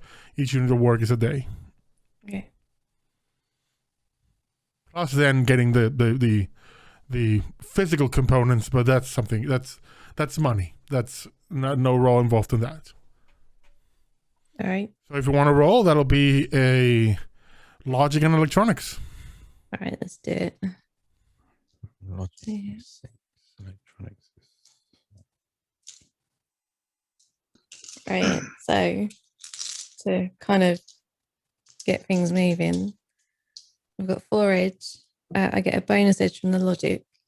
So I'm going to do the roll and use the all 5 edge for a special effect. Okay. Let's go. Let's just go out. Did you give me the right number of dice? Yes, Yeah. you did. All right. 1. 4. Okay. You have Not 4 great. hits along the way, but along the way you have a breakthrough. That means that you'll be this piece of code, this software will be compatible with multiple device types. So you can hook it up to your comms. If someone has those comms that are essentially Google Glasses, you can make them compatible with that to read anyone's sign language and translate it. So that's the special effect you have for this. Means it won't be useful just for Karis, but if there's anyone with using sign language and you have anything that can see a camera on it, you can translate. Awesome. You Cool. could license this and make money off it, That's what I was thinking. or release it for free. I mean, as it should be ethically done, but the we're best way Shadowrunners, to we're not turn a ethical. criminal enterprise into something legit is to find a legit product. No, we're not a criminal enterprise. You just are to a be criminal clear. enterprise. You're We're, Shadowrun. we're mercenaries. That's not a criminal enterprise. We just happen to get hired for criminal work. Yeah. We happen to also seek it out, but that's different. Yes, Hey, you I are have- essentially building a sign language power glove. So it does need to have the little like NES control in it. It's mandatory. Mandatory. In a cyberpunk future, the power glove rules. That Anyway, is one that would constitute today's piece of work. It's that'll be, you have the next few days to finish what you're doing. Okay. So, Yeah. like, for the next few days, then, KTP is literally in her room, only coming out for food, going back in. So, her intention is to get this piece of software working, get Karis hooked up, and get him sort of taught on how to use it. And then she's going to the bar on the right. But that's her, I guess, for the next several days until the software is done and she's ready to go into the matrix. So you're focusing first on the roles to finish this. Yeah, because I think like her right now, right, let me kind of explain what's going on in her head. Like right now, Nico's effectively disappeared. Like we knew that she was going out to do some chores, but no one's seen her for days. She knows Sphere's lied to her. She knows Grifter's lied to her. Grifter's come back stabbed. So I think like Karis, who she really cares about, feels like bad, like he feels guilty. So I think like in her head, all she's done is tried to keep this team together because she sees them as her family. And now she feels like she's not done a good job. So she's kind of, her guilt is kind of becoming almost like a little bit twisted. So she's just like, oh, fuck this shit. So now it's kind of all she's concerned about is Karis. So she wants to get him hooked up because she knows, like, right now, Karis is the only one she can trust. Karis is the only person who hasn't let her down. Then she's going to go and get as much help from Mixer as she can to kind of boost her skills. And then she's heading to the office. But without telling any of the other groups, she's just going to go and try and do the mission on her own, because she's just like, if we're not pulling together as a family, I might as well sort this shit out myself. I'm gonna need you to make. I'm gonna need you to make the role for, the next role for this. Can I interject here? What? Briefly, because if you start going off solo, or basically if KTP disappears, or at the very least doesn't show up for, say, dinner or something, and hasn't even come back to check on the results. But she's got the results though. She knows the results. Sphere doesn't know that you know. Oh yeah, okay. Yeah. Also, we haven't talked about them at all, and that was kind of like the whole thing. So basically, Sphere's gonna wait a little bit, and then if KTP doesn't show up, is gonna try and track you down. Okay. So let's go first with the role for the second day of work. Yeah. There'll be another electronics and logic. Okay. 11. I'm just going to tell you that this is, even with your roles, it's likely to be something that'll take a few days. Yeah. So you can do this and then do other stuff along the way. So if you want to take care of multiple things. That's 4. Another 4. You're more or less halfway there. This is a full days of work, with stops. You still have still have time in the day to do other things. So if you want to meet with Mixer or other stuff, you can also do that. Or if you want to avoid Sphere, you can also do that. Wow, rude. No, I think, like, if Sphere and Grifter were to keep kind of interrupting her, eventually she would kind of talk to them, but I don't think she'd sort of reveal how she's feeling or what she's thinking in her head, if you know what I mean. So I think that basically she's in her mind at the end of the week, she's going to have Karis hooked up so she can communicate with him while she's not in front of him signing. And she's going to be trained by Mixer. Obviously, she doesn't really know what immersion is. So as far as she's concerned, she's going to Mixer for training. Basically to get as good as she can get and then go and fuck shit up. Yeah. Which is a terrible idea. So yeah, I know. On this second day, let's say if you haven't shown your face, if KTP hasn't shown her face, let's say by about noontime, Sphere is just going to track, or just gonna roll around and check every single room. Well, she'll be in her room. I think it'd be quite obvious. Yeah. Her door is locked. Well, knocking on the door repeatedly until eventually you open it. Yeah. What? You never came back. I'm here. No, last night you never came back. We never took a look at the results. Yes, because you two fucking lied to me. Why? Yes, I know. Because, like I said, I trusted Grifter to have our best interests. I don't know what the fuck he was up to. I don't know what he was doing. I don't need to know. I trust him to do what's right. So would KTP be able to tell that Sphere now knows? Because Sphere said then, like, I don't know what he was up to. I just trust him. I mean, you already knew they were lying, so. But does she now know that Sphere is lying again? But Sphere isn't lying. Okay. Sphere is just outright saying it doesn't matter. Yeah, no, it's just a matter of point. trust. Just basically says, look, You are now sequestered. I don't know what you're up to. No one knows what anyone's up to anymore. And correct me if I'm wrong, but that's fucking bullshit. Like, whatever happened to we're a team, we're there for each other, we trust each other? What? I get slammed through a building and suddenly we lose all faith. I think like listening to Sphere talk, like KTP's are almost laughing because she's so kind of like shocked at how much bollocks this is. Like just like in her head, like all she's been doing is trying to keep the family together, and everyone else has started lying to each other and going off and doing their own thing. So she's just like you're coming at me now with this. Yeah, like I get it.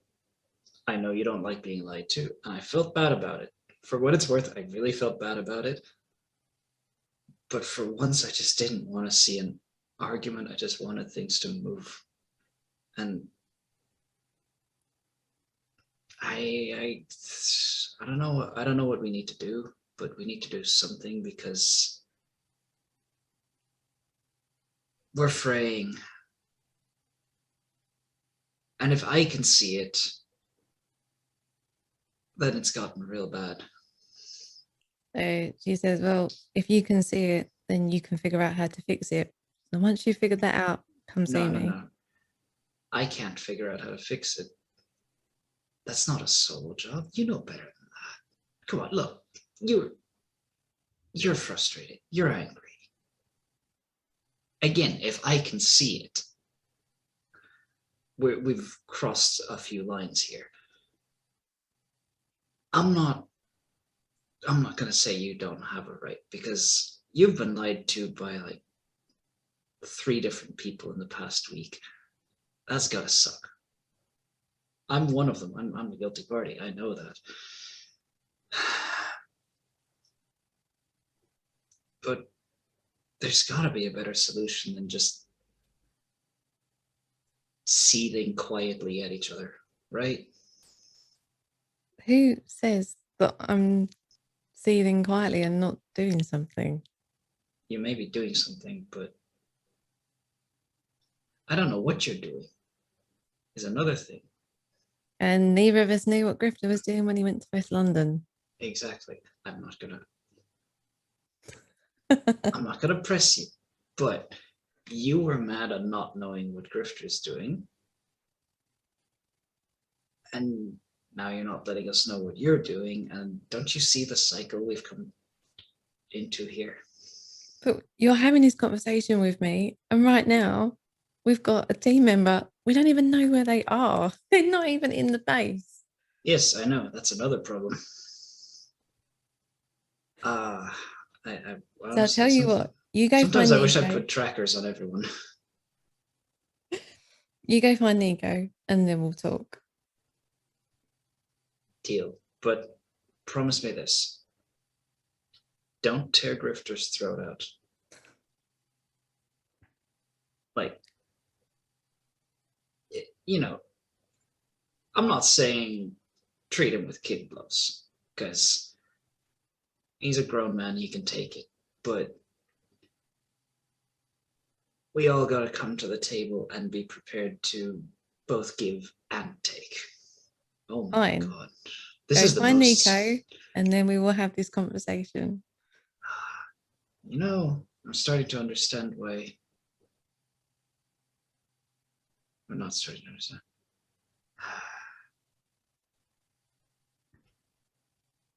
I've worked with drones for all too long. Working with people is a very... This is so much more complicated. I don't like it. Well, no one said this was going to be easy. No. Let's make it work. I'll find Nico, and then we sit down. Please don't go and... Or if you're gonna go and do something in the meantime, at least leave us a note so we can find you. And I'll go talk... I'll go have a chat with Grifter and make sure he doesn't go off and do something in the meantime. At that Well, exact if you're gonna moment. go speak to Grifter, you can tell him that he owes me an apology. He already knows. So Grifter comes now. Grifter, because we're all in that. So Grifter's walking about, looking for people, and aha, here you all are.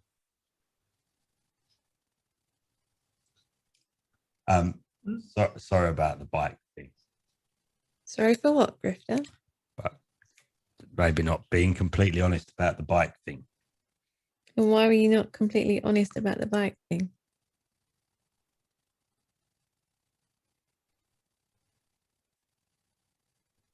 I'm waiting. It's a very good point. I don't really know. I can't tell you why I wasn't honest about the bike. And I'll tell thing. you what, But you go figure it out and you can speak to me once you figured it out. no, but I need to talk to you though. You can't even tell me why you did what you did. No, but I need to talk to you about the result of what I did. So again, like KTP's like laughing again, like because No, she can't believe Why are that you this is laughing? ridiculous. Why are you laughing? I'm This trying to whole talk thing to is you. getting. This is not ridiculous. I didn't break the bike, did I? No, but you broke my trust. Do you not think that by getting on my bike that I wouldn't be able to track it and see where you were going? Are you that idiotic? You were tracking me? It's my bike. It's more our bike. It's more the team's bike now. This is the only mode of transport we've got.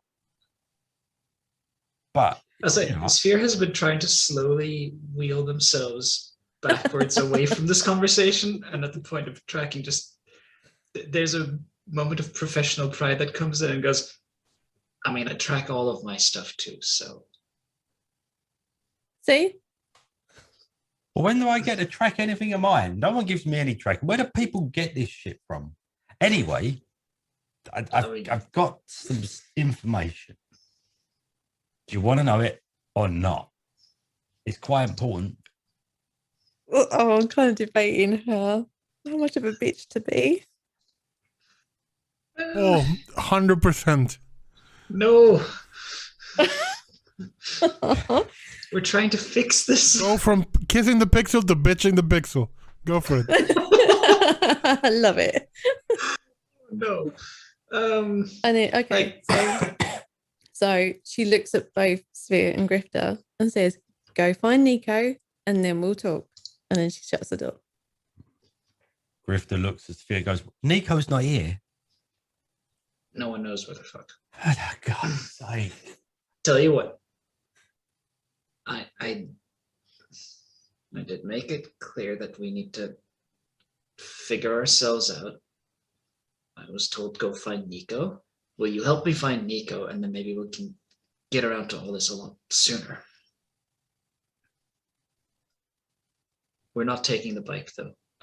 I think if we did that, we will get exploded. Well, You've seen what KTB can do in the Matrix. I'm pretty sure that tracker can probably be hotwired. How are we going to find Nico? I mean, I haven't got time for this. I got to phone this Miranda today. all right.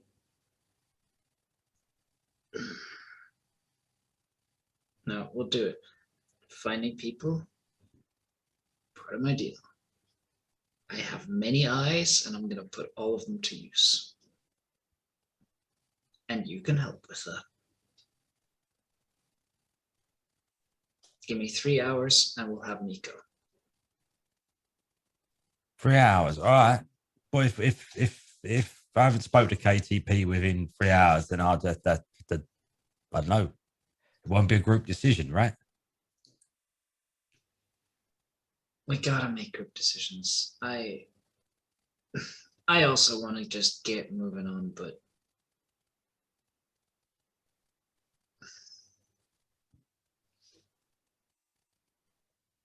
there's only so many times I can cover for you. Yeah, no, absolutely.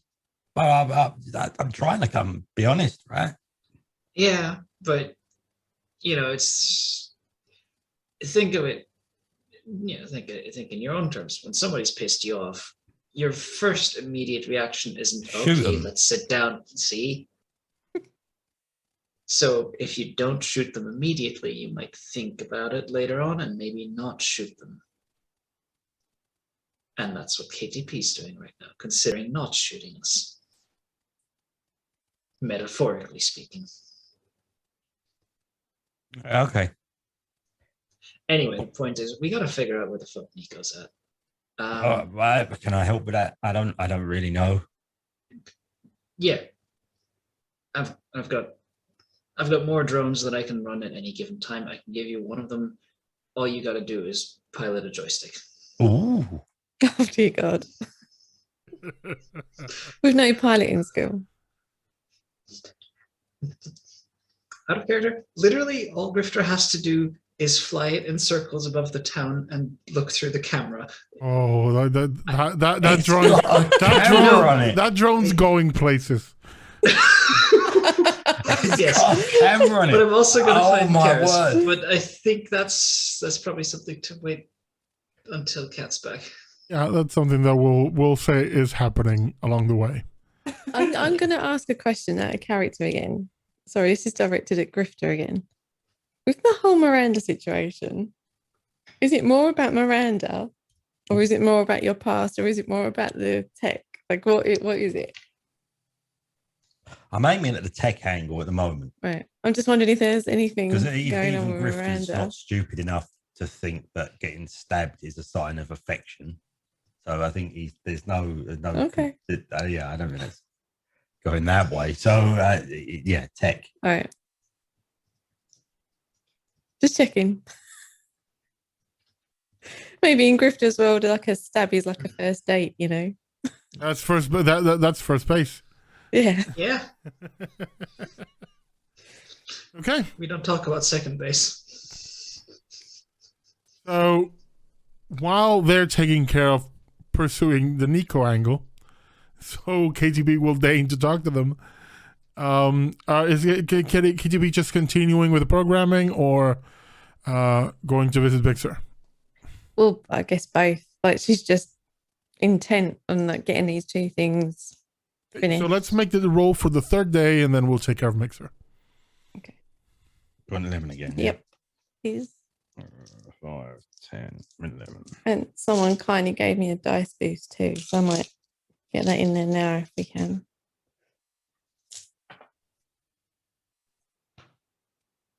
Pretty good. That's a good one.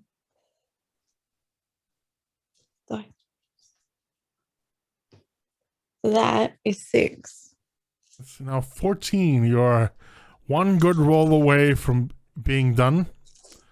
And you're already, let's just say at this point, you have enough to start running some simulations and, running the program with fake input. Just test it out. And it looks promising. Cool. And then you're heading to the last bar. Guess so. You open up connect to the host and head off to the last bar on the right, the virtual bar held by the Technomancer Mixer. As always, is an old dive bar, a busted up jukebox in the corner, just spitting out music. The bar is empty, except for Mixer. Most of the regulars are not in. And he's just there, as always, like just wiping the countertop, though a magical, mystical, technological bowl of milk just appears on it. And he goes, hey, welcome. It's been a while. Where is everyone? Oh, I figured you were here for that immersion business that we talked about last time, so I kind of asked for a bit of privacy. Oh, that's kind of you. First one is always weird. Weird. Yeah, that sounds reassuring. Not dangerous. Just think of it as a spiritual experience. So everyone's is different. Trust me. First time I'll guide you in, but after that it's something you can do on your own. Oh, this is sounding weird. It's I'm not gonna lie to you, it's a trip. But if you want to deepen your connection with the resonance with the net, it's something you have to do. I guess I don't have a choice then. Okay.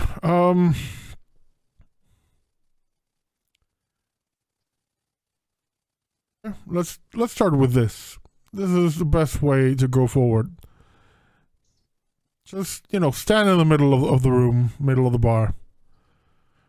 And just how being in a place you can almost feel every device and everything in the room is all just, you feel like you can just touch it. Focus on that and just try to perceive everything that is in this virtual room. So make it an electronics and perception and intuition roll, like a matrix search. Okay. Well, we got 10. 4, 5. Thank you.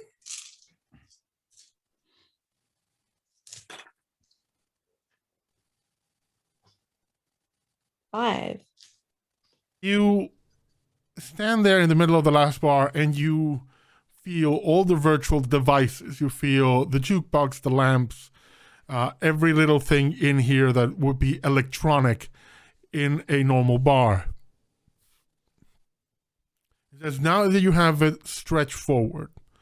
Keep looking further out, trying to find more. And you standing there, you begin to stretch your senses beyond this host. You find your way home and into the matrix proper, and you keep stretching your senses, and you get to a point where you almost feel a bit dizzy, like you're getting to the very edge. You feel almost like a barrier, like you could push forward, but you do feel like a bit of anxiousness doing so. Does KDP push forward? Yeah. I think she knows she hasn't got a choice. You push forward beyond that, and everything goes dark for you. And when you open your eyes, you're home. Your childhood home. You're no longer a cat. You are yourself. Adult self. You walk, this space is fully realized. The wood feels real. The air smells real. Everything is as you remember it. Restored. You've been here as an adult and it's old and dusty, but it looks new, as it was when you were here as a child. You hear a sound downstairs from what used to be your mother's office, or your parents' office, as they work together. Do you follow? Yeah, she does. You go into their workshop workstation and you see that hologram that you have found of your mother that is still back in your computer, not analyzed, not processed. One of the many things that you've been leaving to do. But for a moment, you just see that first loop of a message. And then it stops, and the hologram turns to look at you. He goes, I was wondering when you'd come here. Then the hologram looks about and says, sorry, this might be a bit too creepy. Give me a moment. And takes a step forward and steps from the hologram projector and becomes fully realized. And it's a standing, but still physically accurate Malcolm. I figure this appearance might be better. I haven't seen you in a while. Oh, me, I may not be real. I may be a figment of your imagination, or a collection of bits and bobs and ones and zeros out in the net. But but let's just say, I think you'll trust this face a bit more. I'm here, you can consider me your guide. So guide me. You're still fairly new to this. I mean, you still haven't embraced who and what you are as fully as you should. Something that's worth talking about. Perhaps guide you to a better solution. That's why I'm here.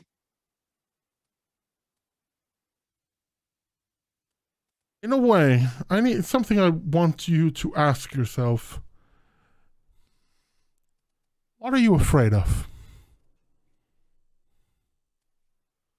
In many ways, you are still the young technomancer clinging to a deck of blinking lights that does absolutely nothing. You're still just functioning under the trappings of a normal hacker.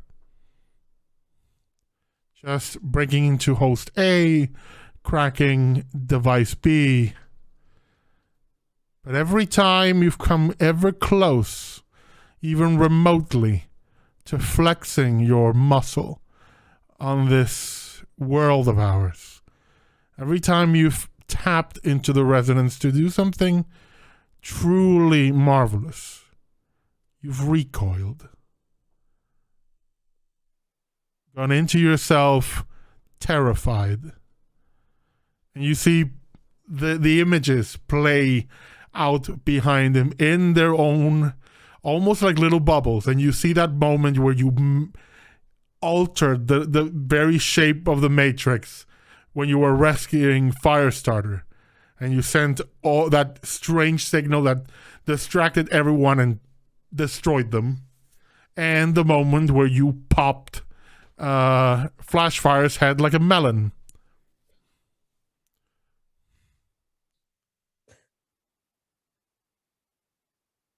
Every time you've tapped into your powers, you've run away from it. Why? Because I don't want to lose myself. Afraid to lose your humanity along the way? Maybe. And yet, and snaps, and a row of like server computers appear, a row of like server stations, and yet you have prepared for the eventuality of losing your physical form. That which more commonly anchors you as a human. You're ready for that, but not this. Not just the fact that you've not done more with your powers, but with wave of hand, complex forms appear, like programs with different functions that can do things for you. You see bits of ones and zeros and sprites and pixels kind of combine, and sprites begin to appear. The Matrix and the Resonance have so many gifts for you, and you don't use them. You run away from them.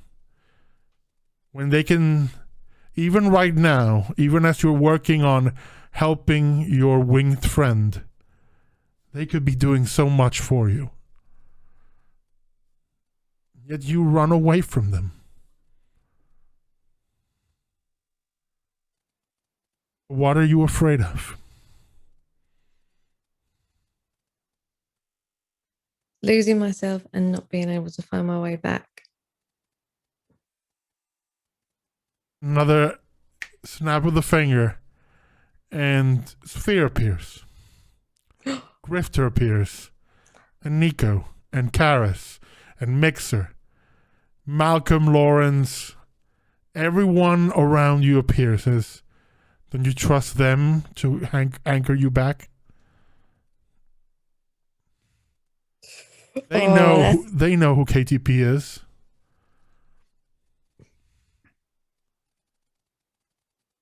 And they've also lied to me. Yes. You've lied to them.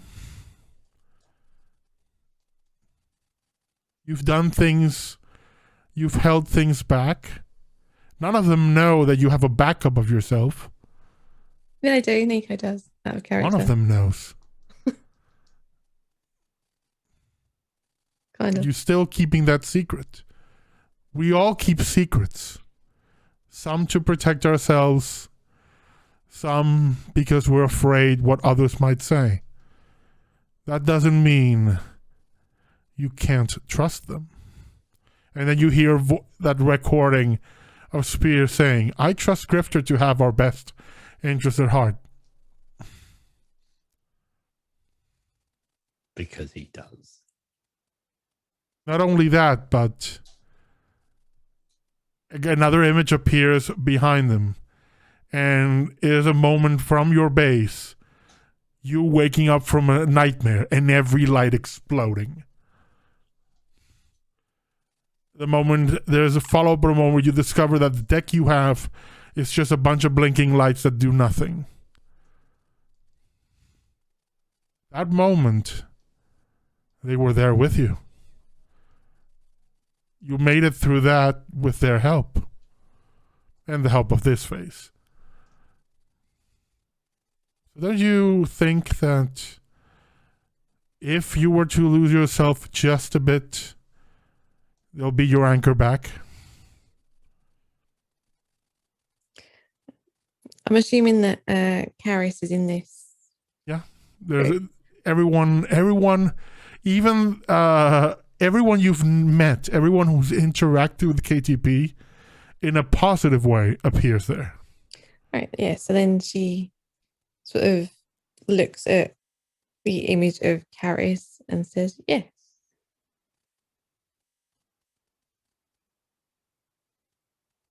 Are you ready to step forward? To let go of that fear? And find out just how much KTP can do? I have to be ready. Why?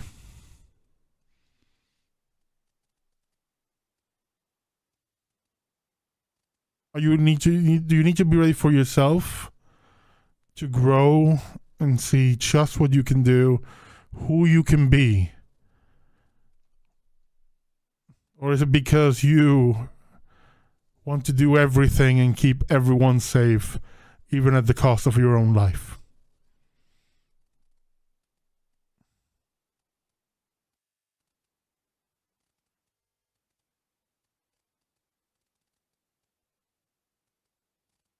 I need to keep everyone safe. That's who I am.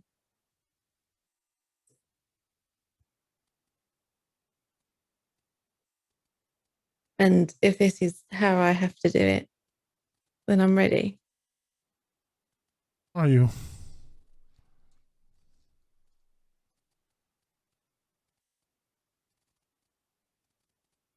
Are you ready to stop running away?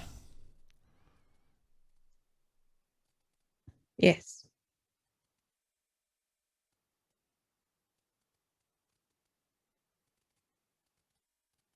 He snaps the finger again and everything disappears around you.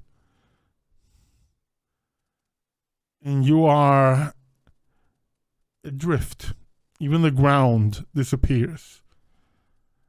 And you almost feel like you're falling.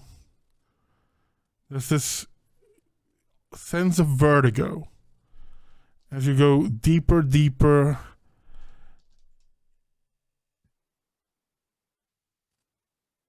And you just hear a voice. The voice is modulated, like 100 different voices speaking at the same time.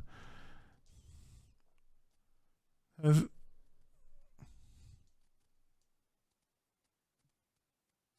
you ready to find your way out? Are you ready to let go of all your fear, all your worry, and just do all that you can do.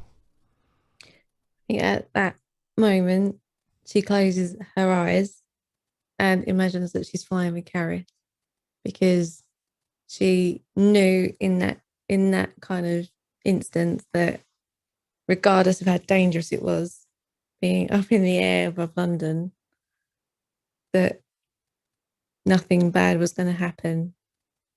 And she was kind of anchored to Carrie. I'm going to ask you one thing. As a as a Decker, or what she thought was a Decker, and as a beginner Technomancer, KTP's avatar was just that simple cat. As you are finding yourself in this almost conceptual space, looking for a way back, what does KTP become? What does her avatar become?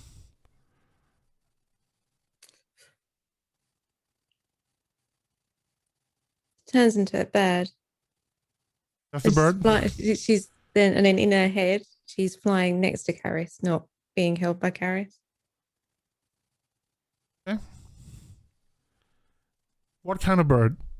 And is it purely just an animal, or more of a humanoid version similar to Caris?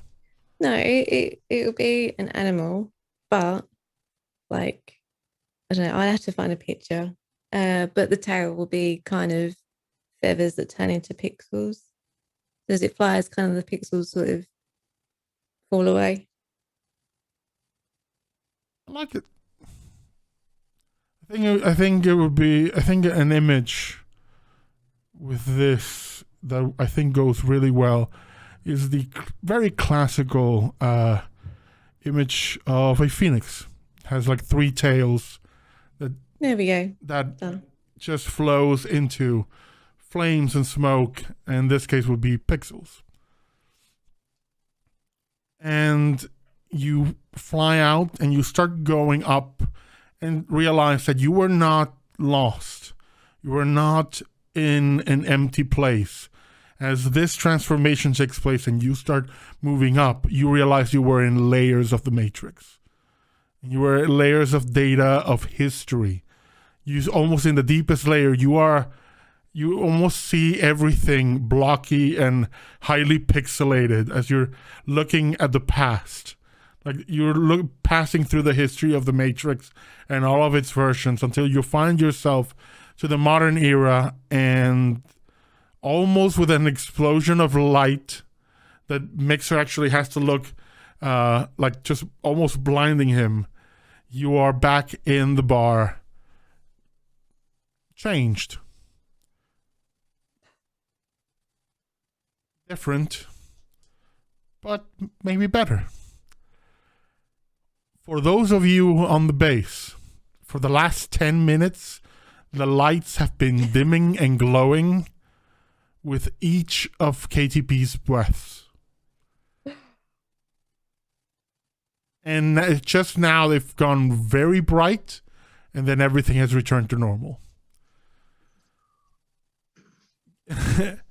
Mixer looks at you and says, "Gonna have to change that bowl to something else now."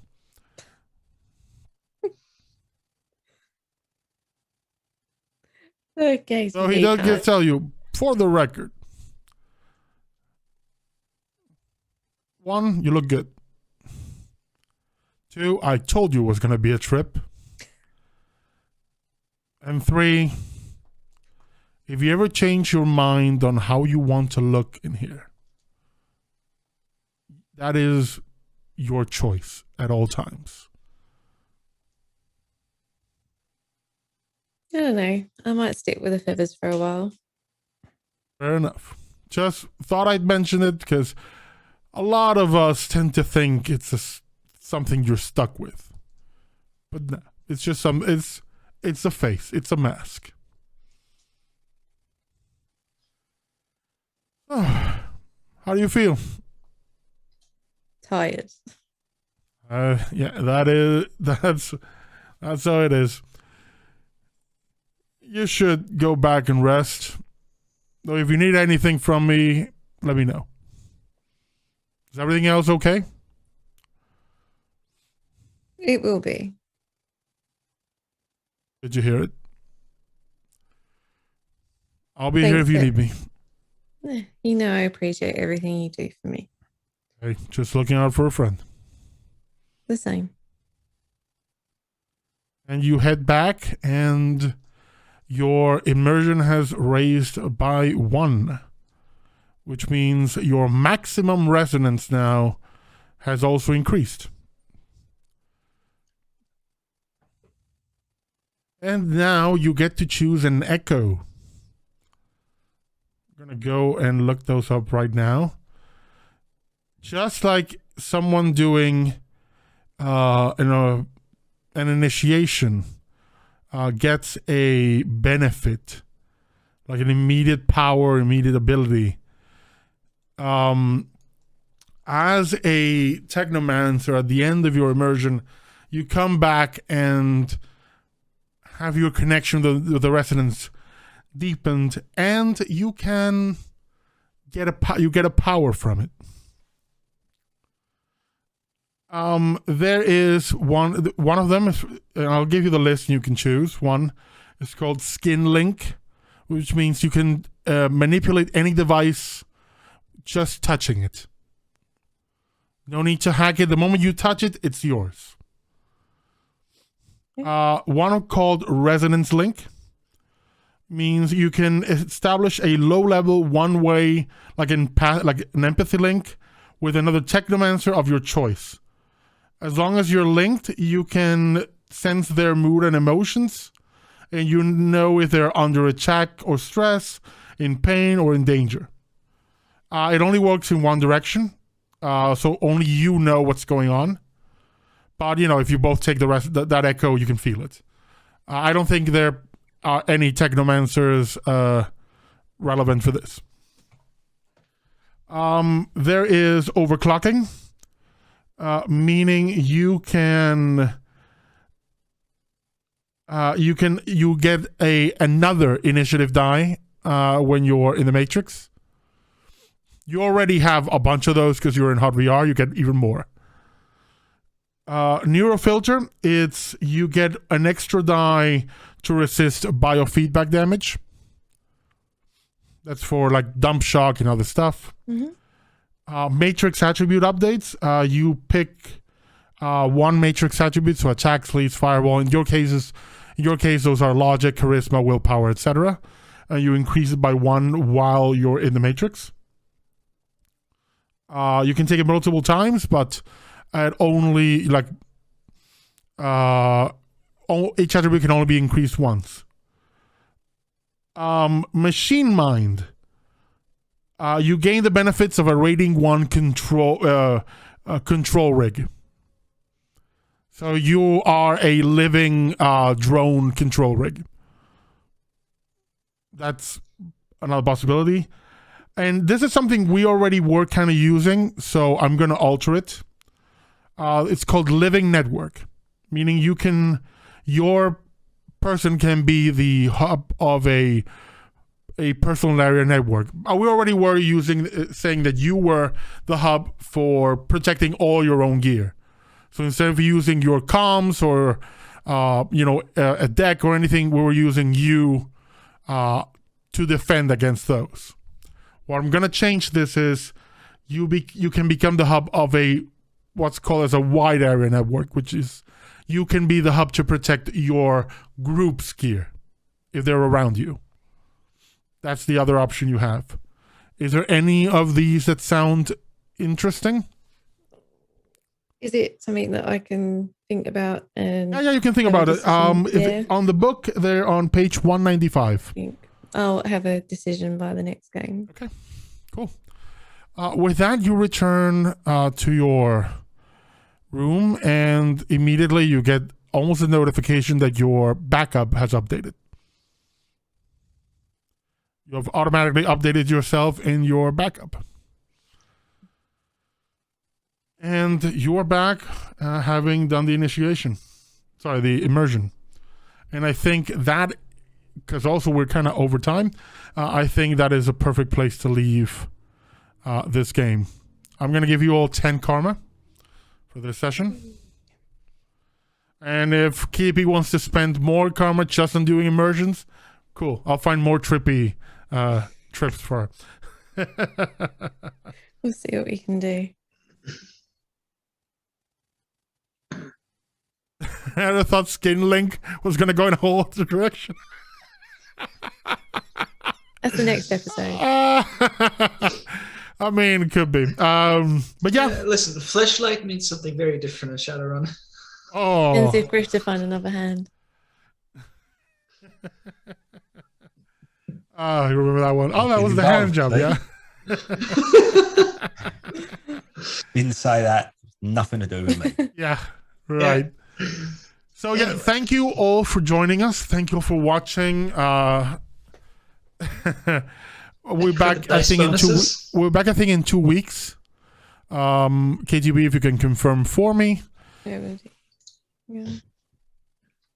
No, we should be around next week.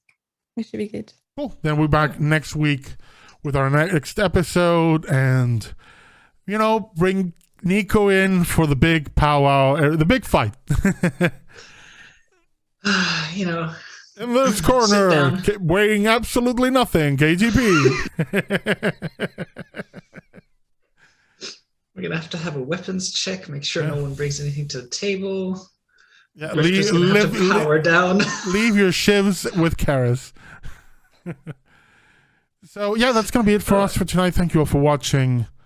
I'll go around the room again. Everyone can tell you who they are, who they were playing, and where you can find them in the deepest, darkest corners of the Matrix. So, Diane. Yes, well, I'm Dan. I can be found also on Twitch and Twitter, as Balrog mentioned them. On Twitch, I am currently the only thing I'm streaming is actually the Brinkwood game on Sundays. So it's Sundays at basic half an hour before this game, so 8 p.m. Central European time, which is 2 p.m. Eastern. I would normally be doing other things, but my life is taking all kinds of interesting turns right now and is leaving me completely exhausted and no time for what I want to do. So yeah, that's basically it. I play here and Sundays on my channel. So and soon you will be playing here in another game, but we'll announce that in due time. We will announce that when it's time, and I'm looking forward to it. And I played I have one episode in that Brinkwood game. I played a completely innocent, gentle boy who blew up a prison, killed everyone inside of it. I mean, I did it as an homage to Sphere. You know what? I was waiting for that. I was waiting for that. No, you know what? I'll take it. Who knows? Maybe Vile will be back one day. Kim and Pete? I'm Pete. I play Grifter. Yeah, it's just all round generally a great character holding the team together, and I think I push us forward.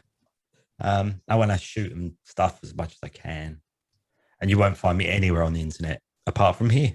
So that's that. So that's somewhere. So I'm Kim. I played KTP, who's the technomancer, who's now a bird, apparently. So this should be interesting. So you can find us. We're at the UK Games Expo on Saturday. So if anyone's there and wants to come and say hello, come and find us. Where I will hopefully be buying some interesting dice. You won't find me there, so but you'll find them. So go say hi. What's an expo? Is that like a convention? Is that like those things people have everywhere except where I live that I'm totally not jealous of? We'll get you over here one day, Ty.